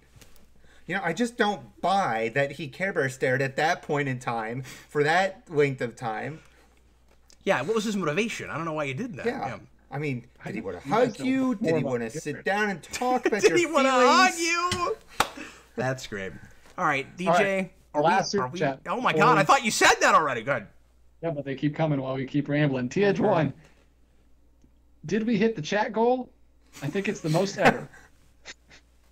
Well, we certainly broke the record. There was no goal this evening. We're just going to do a quick regular 1 hour show and then go on to After Dark. 2.5 hours later, I'm not sure we're doing After Dark. I'm down if you guys are, honestly. We would want to try to make it something of a shorter one if we did it. I don't know how talked out I am, but I'm willing to try it if you guys are. But we'd make it short. I mean, I had some plans. I had things we were going to do. We don't play any S. It's going to be great. Yeah, I don't want to. Oh, man. That was a crazy show. It was a good show, though. It was great. One of the best ones we've ever had. Are we sure we got them all? Are we sure we're not missing anything? That's all. That's all, folks. That's all, and you can't watch a Warner Brothers movie without a Warner Brothers ball cap. Can you do That's All, Folks in the Porky the Pig voice? Porky the Pig. The Porky the Pig voice? No. Because I've never tried that, so I'm not going to take this opportunity to try that. I'm no good at it. I can work on it, but... There's no better place for your first try. Mutelli says now do pre-written. DJ, maybe hang on to some of the pre-writtens, and we can try to get to some next time, because we didn't really hardly do any, and... Yeah, we honestly didn't have many this week. There was only a handful, because we got rolling pretty quick, and they weren't coming in the beginning. So yeah, I'll hold on to them. People are trying to get me to do Porky. I've never done that. I don't want to choose this moment. No, that sucks. Let me try again. What I would do is I would mute the mic first, and then I would try it. But I'm not gonna do that. Yeah, my dad does a really good Marvin Martian, but his Marvin Martian still has a slight Southern accent. Does he know how tall you are? Does his Marvin Martian know how tall I am? I mean, Dad knows now. He asked me the question. Although, that doesn't necessarily mean he remembers. He'll probably ask me again next week. Remember that whole conversation we had about height? I cannot remember how tall you are. I'm taller than both my mom and my biological father. He's a whole head shorter than me. Wow. Yeah.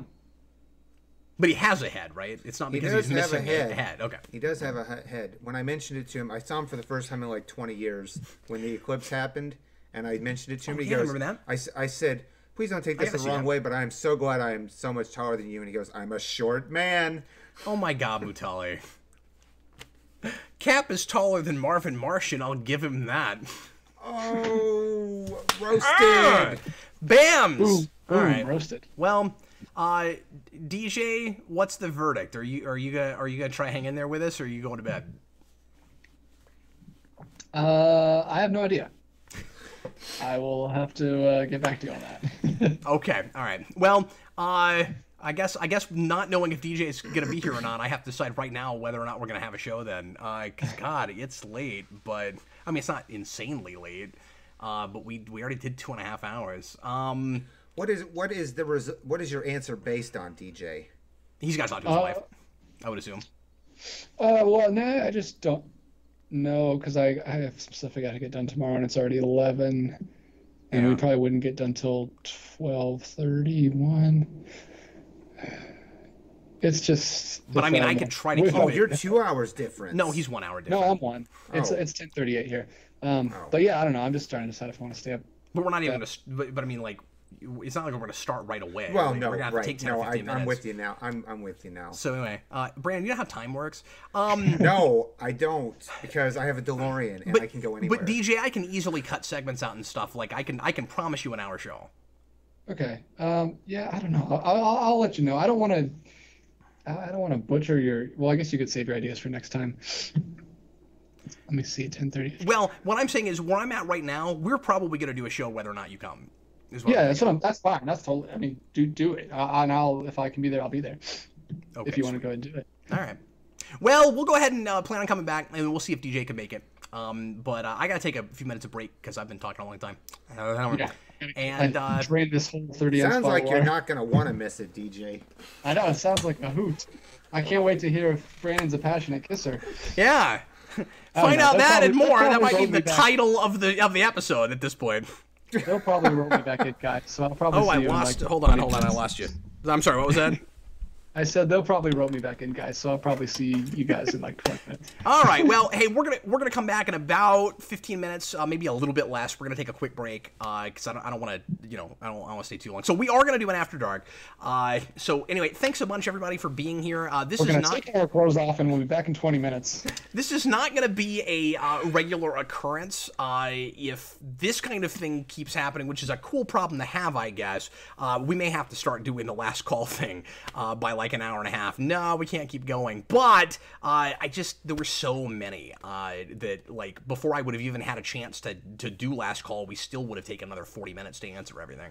So yeah, you guys are wonderful. I don't know what else to say. Thanks so much for all the support tonight and for the thoughtful and amusing and fun questions. We will be back again, as always, next Thursday night for another rousing adventure in the Captain Logan show. And well, I say Thursday. We'll have DJ. We'll have a Tuesday show as well. DJ and I will probably be back for a commentary on Tuesday. We were going to do a cartoon show until last week, or on Tuesday this week, where DJ shows me a cartoon and I show him a cartoon. That is probably what we'll do next Tuesday. But my internet was out, so I wasn't able to do a show that night. And but we're good now, obviously. The whole show, no problem. We should do like a Mr. Rogers thing when we start after dark, where we take off our clothes instead of putting on a cardigan. Oh. Yeah, That's we just need a theme song. Brandon, can you write us a theme song?